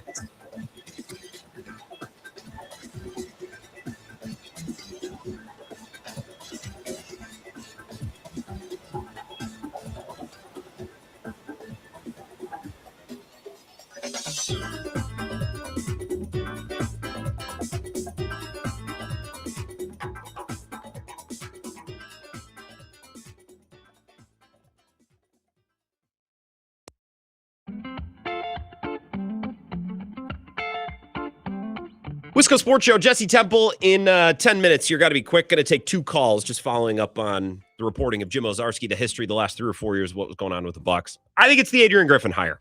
If they just get that hire right, they don't need to hire the world's best coach. The name I keep using, if they just hire the Jason Garrett of basketball coaches, I think it looks different because they were awesome with Adrian Griffin. They were fighting in the shower. 2 games into the year, the thing blows up. And they were still winning because they were actually pretty good. A lot of talent. But they had like the world's worst coach. Mad Max on the live stream says Adrian Griffin equals Nathaniel Hackett. Maybe that's the closest comp we have in football. If they had just hired Jason Garrett instead of Nathaniel Hackett, I think it looks differently because all these other points of contention, they're little NBA dramas. Just run-of-the-mill everyday occurrences in the NBA. Who cares? We're winning. We're good. That's what the point is. 608-321-1670. 2 calls here. Then we'll go to break. Let's go Sports Show. Who's this? Grant, Tony from Texas. Man, I've been on hold so long. I started swiping left and right on Bumble. But anyway, back to the topic. Could this happen in the NFL? Yeah, it's happened in the NFL, but very rarely. And this goes out to Uncle Packer, Clemhead, Denny from Holman. You remember 1999, Grant? No, you don't. 1999, the Packers hired Ray Rhodes, controversial hire. Players coach, I might add. Mm-hmm. Brett Favre was running that show. That team was kind of like Giannis with the Bucs. That's why I bring it up. Favre, in his prime, was just gunslinging everywhere. The team had no discipline. Fun as hell to watch that team, but they just sucked overall. And that's kind of what the Bucs were. Giannis, I don't want that guy picking my coach. I don't want him picking players. I hate to say it. Just shut up and dribble, dunk. That's all you got to do, man. And he didn't do it. He didn't do his end of the deal. He got his brothers playing, taking 2 roster spots. That's a joke in itself. Very disappointed in Giannis the last couple of years, Grant. I look at the whole totality of the thing. I appreciate everything, but I'm going to quote Giannis. At the end of the day, he just didn't hold his end of the deal. He really didn't. And that's disappointing.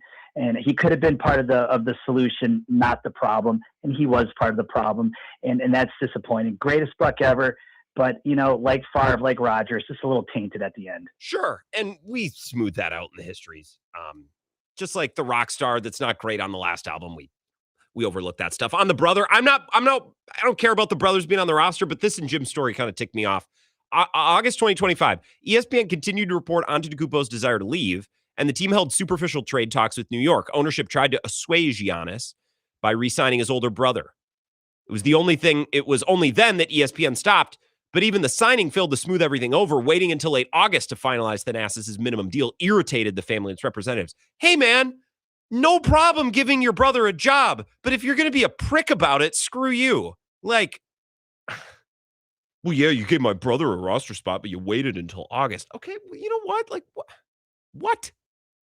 I do not care that Thanasis is on the roster. It angers so many people out there. I don't care at all. But Giannis doesn't get to be a prick about it. Yeah, you put him on there, but you waited till August. Whatever, dude. All right, Wisco Sports Show. Who's this? Well. This is my old friend Grant. Eric on 990. I heard your call this morning, the Ebo show. I enjoyed it. You did? Okay, well, that's good. That's good. Well, this is where it all kind of started for you and me. Yes. Talking about Giannis and the Bucs, really, right? Mm-hmm. I mean, you kind of gave me my start as a caller to radio shows. Yes. I'd like to thank you for that. 2018, 2019, and we're all better for it, Eric. I have to say for myself, it's just been an enlightening, enjoyable, just a great experience. But to the topic, I agree with you. Like, the coaching change was a horrible idea, but there's another idea there that was really bad. And there's an old Norwegian saying that the guy who decided to trade Drew Holiday ain't the dumbest person in the world, but he'd better pray that the dumbest guy don't die. Sure. All right? That was a bad move. All right? Yeah. I know a lot of folks feel that way. they feel that way because it's true, Grant. There was a chemistry there. Sure. Yeah. There was a chemistry there that I believe brought them to the championship. And we just, the official I-90 household statement on this is we just wish Giannis the best. And he's the best Buck player ever. And, it's water under the bridge, That's what it is. That's end of the road. That's how this. Listen, the Bucks live on. The Bucks live on. Yeah. All right. It's still go Bucks, right? Yes. And we're going to get into it next year, and we're going to start watching Bucks basketball. We watched the draft last night to see who the Bucks picked. Mm-hmm. So Giannis is not bigger than the Bucks. Brett Favre is not bigger than the Packers. Aaron Rodgers is not bigger than the Packers, and Giannis is not bigger than the Bucks. So this is all true, Eric, and I hate to do this. I got to run because I want to get to Jesse Temple. Please call back. I hated running Eric like that. I wanted to talk for another minute or two, but I'm behind it, and I want to play all of Jesse coming up next. You're correct on everything, Eric. We can talk about the Drew Holiday of it all later, but I want to make sure I get this whole conversation in with Jesse coming up next.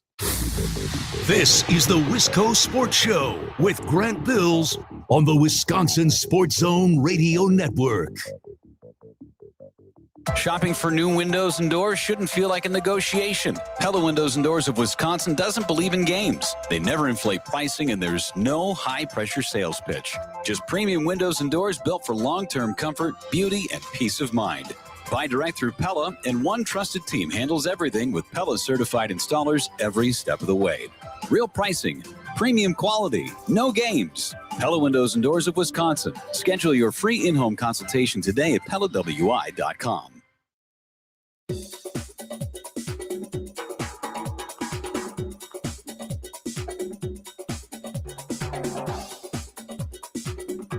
The Wisco Sports Show will resume in 5 minutes.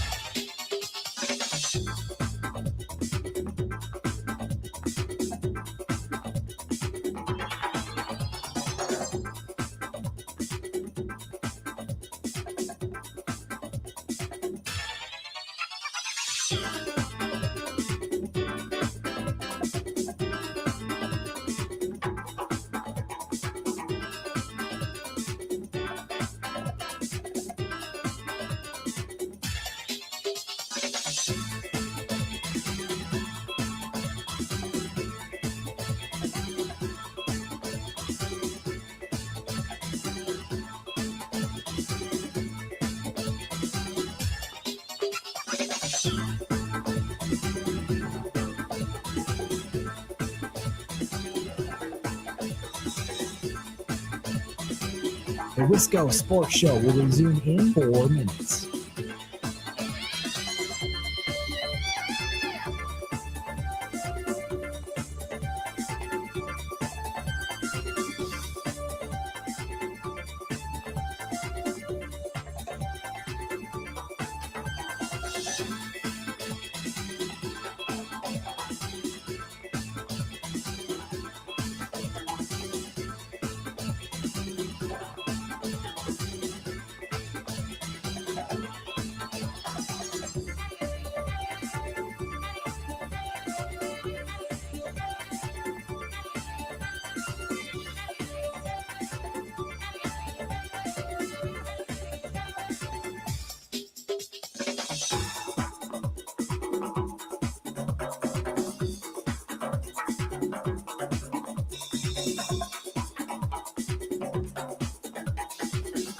The Wisco Sports Show will resume in 3 minutes.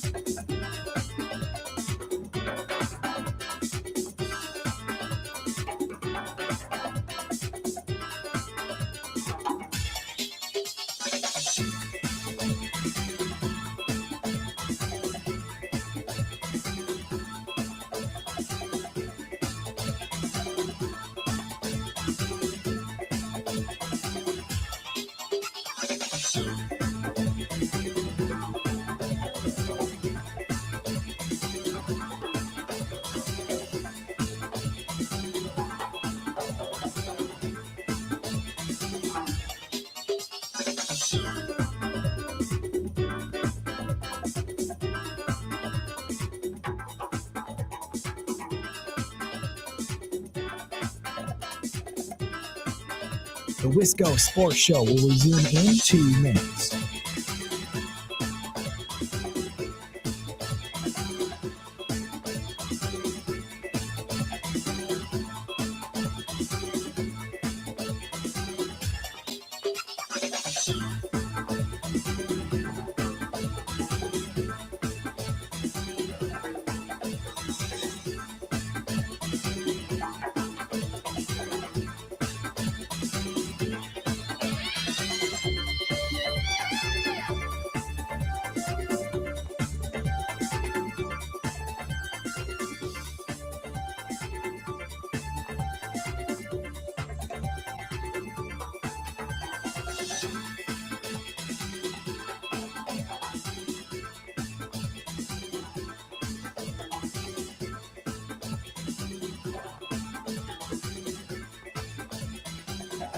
The Wisco Sports Show will resume in 1 minute.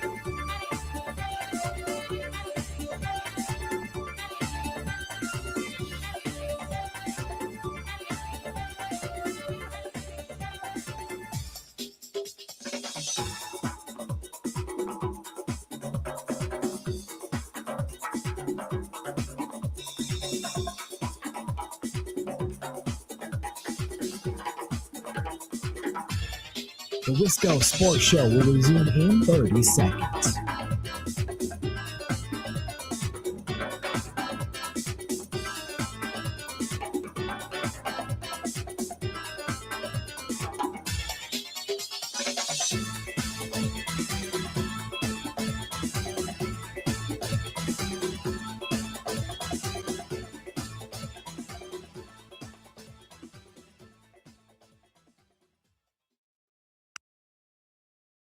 Jesse Temple is here. His weekly appearance. You can find his work at Badger Connect. And of course, he's on the camp with Zach Heilprin as well, the finest Badger podcast that you will listen to. And there was a topic on this week's episode of the camp, and I don't think you were on it, Jesse, that I want to get into here in a couple minutes. But first, the Badgers finally made it to Lambeau. It was postponed. They were going to do a thing with kids. There was a camp, and then it rained. So they finally got up to Lambeau. I'm looking at pictures now. They're looking around the bowl, and there's the big Action W on the scoreboard. It looks very cool. I guess yes. That's not really a question. No. I guess. Tell me what exactly transpired. And of course, thank you for leading me in the right direction. You're the shepherd. I am the sheep. I just didn't know what to do with that. Yeah, You know what, Grant? It looked very cool. And what if I said that and that was the end of the answer? I'll keep going. I did write a story about it. I had a chance to talk to Cooper Catalano and Colton Joseph about just the experience. And as you said, there was supposed to be like a kids combine, but the weather was terrible. It rained, so that was canceled, but the team still made the visit and they got a chance to tour the facilities. And for these guys, Lambeau Field, just like for any fan, it's one of the meccas of football. And especially if you grew up in the state rooting for the Packers, maybe you sat in the stands, but you'd never been on the field and you never had an opportunity to actually play in this game. So I think it was really neat for all these guys to be a part of. They were able to go into the locker room that they'll be in, which Cooper said will be the visiting locker room. They took a tour of the Hall of Fame and the museum, which is massive. And then they had a chance to walk through the tunnel onto the field. Now, they couldn't go on the actual in between the lines because that's all taped off, It's sacred ground, so you can only step on it when you're actually playing, apparently. But they were on the sidelines. And for Cooper, it's kind of a unique story because he's from Wisconsin. He's a couple hours away, and he went to like 7 or 8 Packers games growing up. And in talking to him, he still remembers his first game. He was 7 years old. He and his dad made the drive, and they were super early just so they could soak it all up. And some dude rolls up in a huge black monster truck and gets out, and it's Ahman Green. And they went right up to him, made conversation. So Cooper, as a 7-year-old, still has this photo from when he was 7 with Ahman Green. And then apparently later he got to play catch with Tramon Williams, the defensive back. And there's a photo of him in the stands with Williams on the field. So it's pretty neat to be a 7-year-old and now be a college athlete playing on that very field. The Wisconsin connection certainly is a big deal. And I feel like that's even more prescient. We've talked so much about in-state recruiting, but also, hey guys, this is an NFL stadium. This is the goal, right? And this used to be, we don't have to go back too long. This was the standard at UW. We put players into stadiums and locker rooms like this every April in the draft. Now, not this year, but I think that's maybe an interesting storyline with this visit or maybe with the Lambeau Field game as well. Like, I think UW's got to get a lot of things right and get a lot of things with the program back on track. One of them being producing NFL players again. Yeah, I think the bigger thing in general is just this is going to be a national college football audience, and maybe even people who don't care all that much about college football, but it's Sunday night and it's NBC, and Notre Dame's a big name. Notre Dame's favored by 20.5 points as of now. I mean, they're a 3-touchdown favorite. And a decade ago, you can point to that game when they played LSU, and LSU was the 5th ranked team in the country. But Wisconsin was a 12.5-point underdog and was coming off at least a 10-win season in Paul Chryst's first year. They weren't some meddling program. Now, they were unranked in that game. They won, and they vaulted into the top 10, and it was a springboard for an 11-win season and a Cotton Bowl victory. But this is a Wisconsin program that has 9 wins combined in the last 2 seasons. And this is an opportunity for Wisconsin to show everybody tuning in all over the world, not just all over the country, because college football, I mean, this is a premier game, that Badgers football is back. And if they could pull this off, which would be one of the most significant regular season wins they've had in a long time, then it would completely change the narrative. So I think them getting the opportunity to just go there and visualize what it was going to be like was helpful for them, and give them a greater appreciation for what playing there means. And you don't have to be a Badgers fan either. Like, I talked to Colton Joseph. He was born in Atlanta. He grew up a Falcons fan, but he watched Aaron Rodgers at Lambeau. He vaguely remembers Brett Favre, even if he wasn't born or he was like 3 years old. You've seen film of him slinging it around. So it's really meaningful, I think, for these guys on a number of fronts. Well, Brett Favre was the backup for Colton Joseph's team, and then Aaron Rodgers played, one of the best, quite literally one of the best games of football I've ever seen in the postseason against the Falcons. So the Packers connections are there. Just Colton Joseph didn't happen to be on the good side. Can I ask you about that LSU game? Because that's one of the Badger games from, let's just say, 2015 to the pandemic, like that window. I know they won bowl games in there, and they had many. I think that win stands above the rest, maybe because it was at Lambeau, maybe because it was week 1 and we didn't really know what to expect. But if I remember correctly, that win all of a sudden put a completely new lens on the season. Like, it felt like the season kind of changed, and I don't know what the internal expectations were. And you were there. What do you remember about what that win?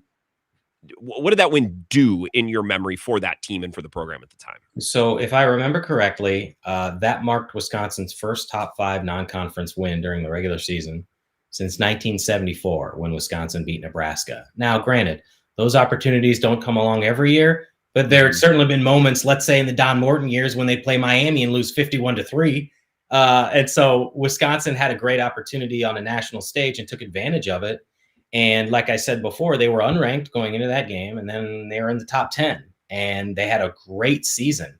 So I think, yes, that win changed the trajectory of the season and the narrative around the Badgers at that time. Though, again, they had won 10 games the year before. I think this time around, I mean, it would even be more significant than it was a decade ago, in part because this program hasn't been anywhere close to competing at a consistently high level. They have a losing record under Luke Fickell, but you're going to have to go back to 2021. We're talking 5 years now since Wisconsin was really a team that was on the cusp of being memorable. I mean, they went down and they played Minnesota in the finale, regular season finale, and if they had won, they would have gone to the Big Ten championship game. Now, they didn't, so that season is a little bit marred, but there just haven't been a lot of huge, meaningful performances. And I know they won 2 top 25 games at home last November, and I don't want to neglect that. So far, those are the most important wins that Luke Fickell has had. But I think if you beat a team that is considered pretty much every preseason top 25, the top 5 team in Notre Dame that has 14 returning starters and is a legitimate national title contender, and this program hasn't won one since 1988, then the conversation is way different. I think it just brings the level of that. I think everyone locks in. Everyone gets more intense. Everyone gets more bought. I just think it's a multiplier on every level. And it's a long shot, certainly. Like you said, they're just about 3 touchdown underdogs, but it's fun to think about, at least in late June. Jesse Temple is here, Badger Connect. Now, you're on the camp with Zach. You were not on the episode in which he talked to Brian Calhoun. He's a former Badger who coaches high school football at Oak Creek in southeastern Wisconsin. And something that jumped out to me on that podcast, I was talking about it with Zach earlier today, is Brian Calhoun doesn't think it's a make or break year for Luke Fickell. I have a bit I want to do with that, but I just wanted to ask you about that, your takeaway from someone saying either it is or it isn't a break, a make or break year for Luke Fickell. What's your reaction? Can you provide more context? Does he believe that if the record isn't what it needs to be, that Luke will still be Wisconsin's coach in year 5? I don't. I guess I wouldn't understand any other way how to frame that. So Okay. I would think so. I would think that had to be what they meant. Well, then I vehemently disagree, and I think anybody who has paid any attention to this program would have to disagree. And all respect, certainly, to Brian Calhoun and what he did with the Badgers, but this is it for Luke if he doesn't win. And there's just no other way around it. Let's just say they go 5-7 and they miss a bowl game for a third straight season and they have 3 consecutive losing seasons. And this is supposed to be the so-called easiest Big Ten schedule. And you spent all this extra millions of dollars above the cap to have a roster that would be more competitive. And you did all the things that you said you didn't have a year ago. Why should you come back in year 5? You're not going to. And I know that there still needs to be an athletic director hire. But whoever that is didn't hire Luke and doesn't have any real reason to go to bat for Luke in the way that Chris McIntosh did. So I have a hard time seeing the path forward if Wisconsin isn't good this season. And I imagine a lot of, if not all, Badgers fans would probably agree. Now, the question that is at play here is, what is it going to take for him to get a year 5? And I think that there's probably some different conversations. How do you feel about the direction of the program? What's the actual record? How close were you in those losses? Did you beat Iowa and Minnesota? Or at least one of them, because that hasn't gone very well for you lately. And I kind of feel like 7-5 will be enough, but I also don't think that feels like some great success when you consider who they're playing and everything that's lined up for this season. So anything less than 7-5, and there's just no real reason to believe that you should have confidence moving forward. And even 7-5 might not give people enough confidence about the future. So I agree with all that. What I was thinking about with Brian Calhoun as a former Badger, as a high school football coach in the state of Wisconsin, I started to consider, it's like, well, maybe it's the perspective of Brian Calhoun and others. I'm thinking former players, alumni, people in Wisconsin who think, okay, even if they're not awesome, Jesse, and even if they don't win 8, 9, 10 games, people might just be getting a sense, maybe Brian Calhoun's one of them, that Luke Fickell has started to play Wisconsin football again. We're recruiting the state. We're getting the hometown guys. We're running the ball. We're playing defense. I'm wondering if just that part of the coaching job that Luke Fickell has done over the last year, I wonder if that's moving the needle for some people, even independent of the wins. And I don't think those people will still love Fickell if they win 3 games, but if they win 6 or 7, but people are able to say, well, they're running the ball. They're getting the in-state kids. It looks like Wisconsin football again. You know, it's interesting because I think having this discussion as you enter year 4 is certainly an indictment on the coaching staff and the program. They're playing Wisconsin football. What were you doing the first 3 years? But I also want to look back at the timeline and realize that when he hired Phil Longo and implemented this air raid offensive system before we saw it on the field, there was a lot of excitement because at the end of the Paul Chryst era, what they were doing wasn't working to a high enough level. And so I think there was enthusiasm about trying something different. I do give him credit for trying something different. It's just that different attempt flopped. And then you were sort of back to the drawing board. Now, there could also be a discussion about, look what this staff has been able to do in recruiting high school talent in 2027. They've got 23 commits and they've got 10 in-state commits. It's one of the strongest in-state classes we've ever seen. Certainly that all the guys are going to Wisconsin. And so maybe you create some grace here if it isn't good enough, but they'll be freshmen in 2027. And how realistic is it to believe that very many of those freshmen are going to be immediate contributors? So at what point do you keep kicking the can down the line and say, well, they have a really talented 2027 class and maybe they'll be ready in 2028? You have to win now. You have to win in 2026. And I've said this before, for it to really make any difference with what you've been able to recruit in 2027. And I think that Badgers fans generally hope that they perform well enough so that everybody who's committed will come and play for Wisconsin. Like, I don't feel as though Wisconsin fans have some vendetta against Luke Fickell. They may be really unhappy with the results and not like certain things about what he's done, but they still want to see Wisconsin win. And the Badgers have an opportunity to do that this season, but they have to do it right now. Otherwise, there's just no reason to believe that people should have confidence in this group moving forward. Even if they're good people and even if they're good coaches individually, you have to make it work collectively. It's a results-based business, as we say often, Jesse. And again, I'm not excusing the last 3 years. The fact that we're having this conversation after 3 years is an indictment totally. But I know you talk to alumni and you talk to people who played at UW, and the results have been disappointing. But I also, and I don't talk to nearly as many as you, but you hear it from former players where it's like, it doesn't look, that's not Wisconsin football. Like, that's not the Wisconsin football that I played or I knew. So I'm wondering, even if the results aren't amazing this year, if there's somewhat of a return to what people have for a long time considered Wisconsin football, if there's anything to be done there. So that's just kind of what I was thinking about when I was listening to Zach and Brian Calhoun. Well, let me add one thing before this segment is up on that specific topic. Is I think if you're going to talk about what Wisconsin football was and what it looks like this year and say that it mirrors up, well, you were winning games by playing that style. You were grinding it out. You were tougher. You were more physical. You got back to running the ball. And I know that they wanted to do that a year ago and they couldn't throw the ball, but like, you figured out a way to beat Iowa, and you didn't lose 37-0, and you didn't get embarrassed in multiple years against Minnesota. And you can go on down the list of the losses. Again, I know they beat the 2 ranked teams in November, which showed you that this team didn't give up. And I know they played the hardest schedule in the country, but you've got to win. To your point, it's a results-based business. And if you want to say they're getting back to Wisconsin football, then you got to win those games in grinded out fashion. Yeah. I don't know if people would romanticize Wisconsin football if they sucked. You know what I mean?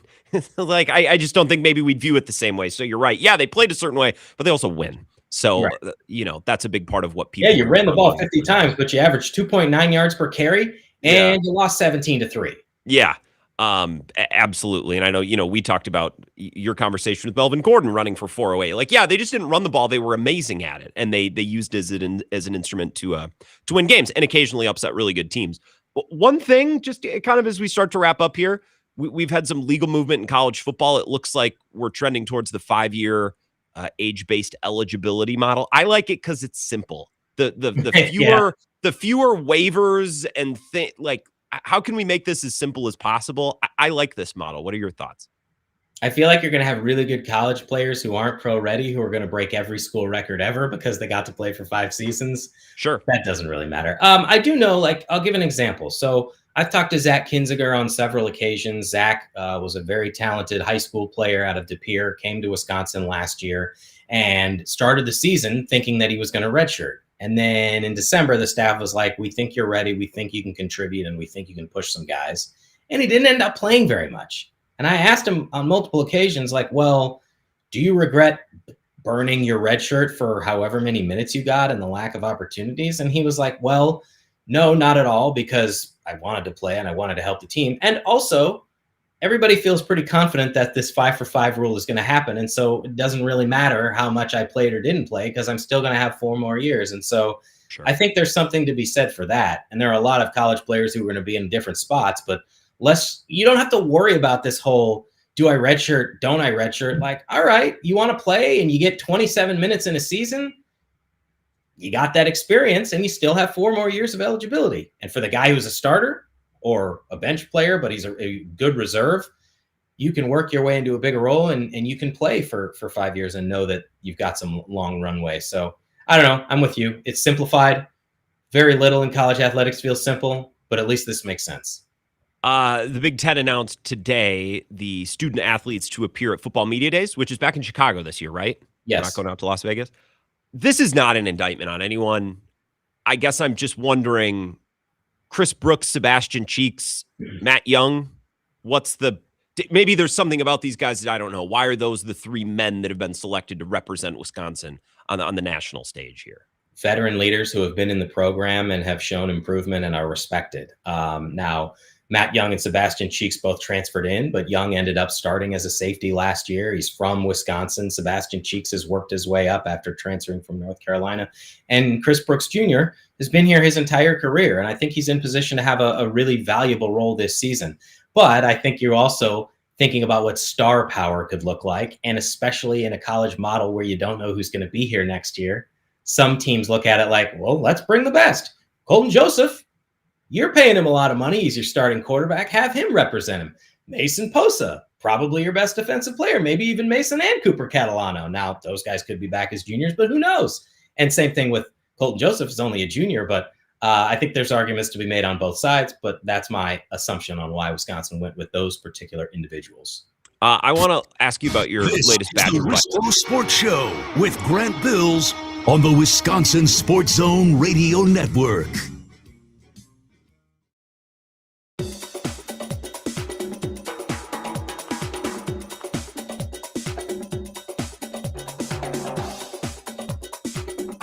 The Wisco Sports Show will resume in 3 minutes.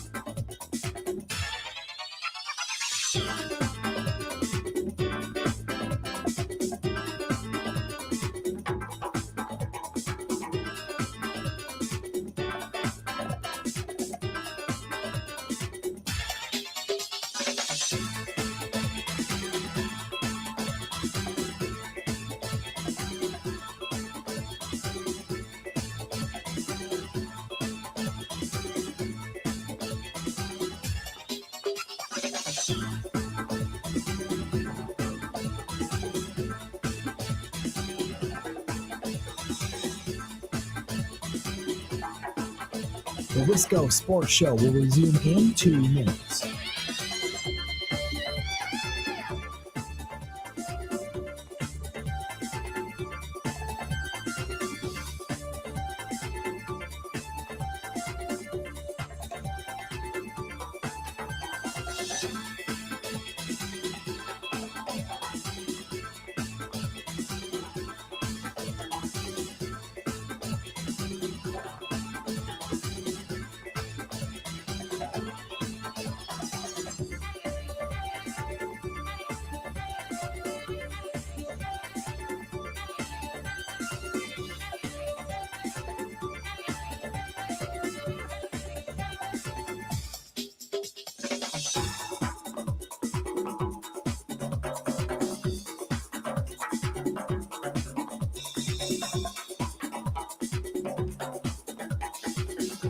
The Wisco Sports Show will resume in 1 minute.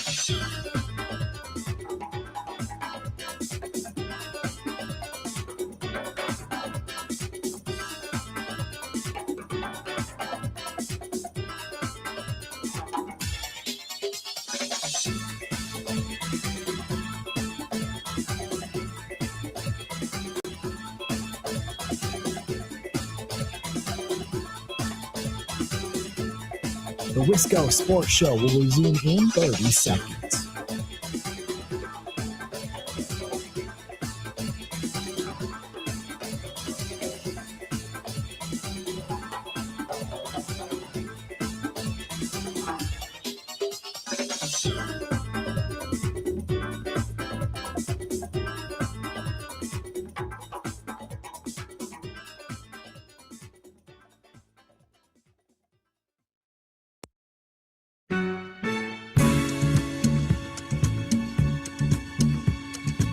All right, went a little long with Jesse. Well, just went a little long in general. Appreciate Jesse Temple's time every Wednesday. Appreciate all the calls. Fun conversation about the Bucks. To reiterate my take from the Jim Owczarski story, there's so much that took place and so much that went wrong.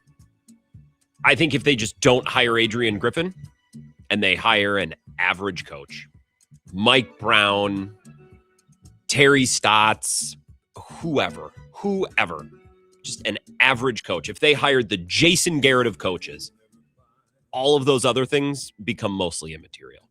Well, they traded Drew Holiday and they never told him. Yeah, well, guess what? If the team is really good with Dame and they make the playoffs and they're winning series, you get over that other stuff. The NBA is littered with melodrama and little things like that. But if the team is good, and they were good with Griffin, and Griffin was a catastrophe. So imagine if they just had an average coach. I think all those other stuff, the other things that people are losing their mind about, become mostly immaterial. And Doc Rivers is never hired. Thank you for listening. We'll pick this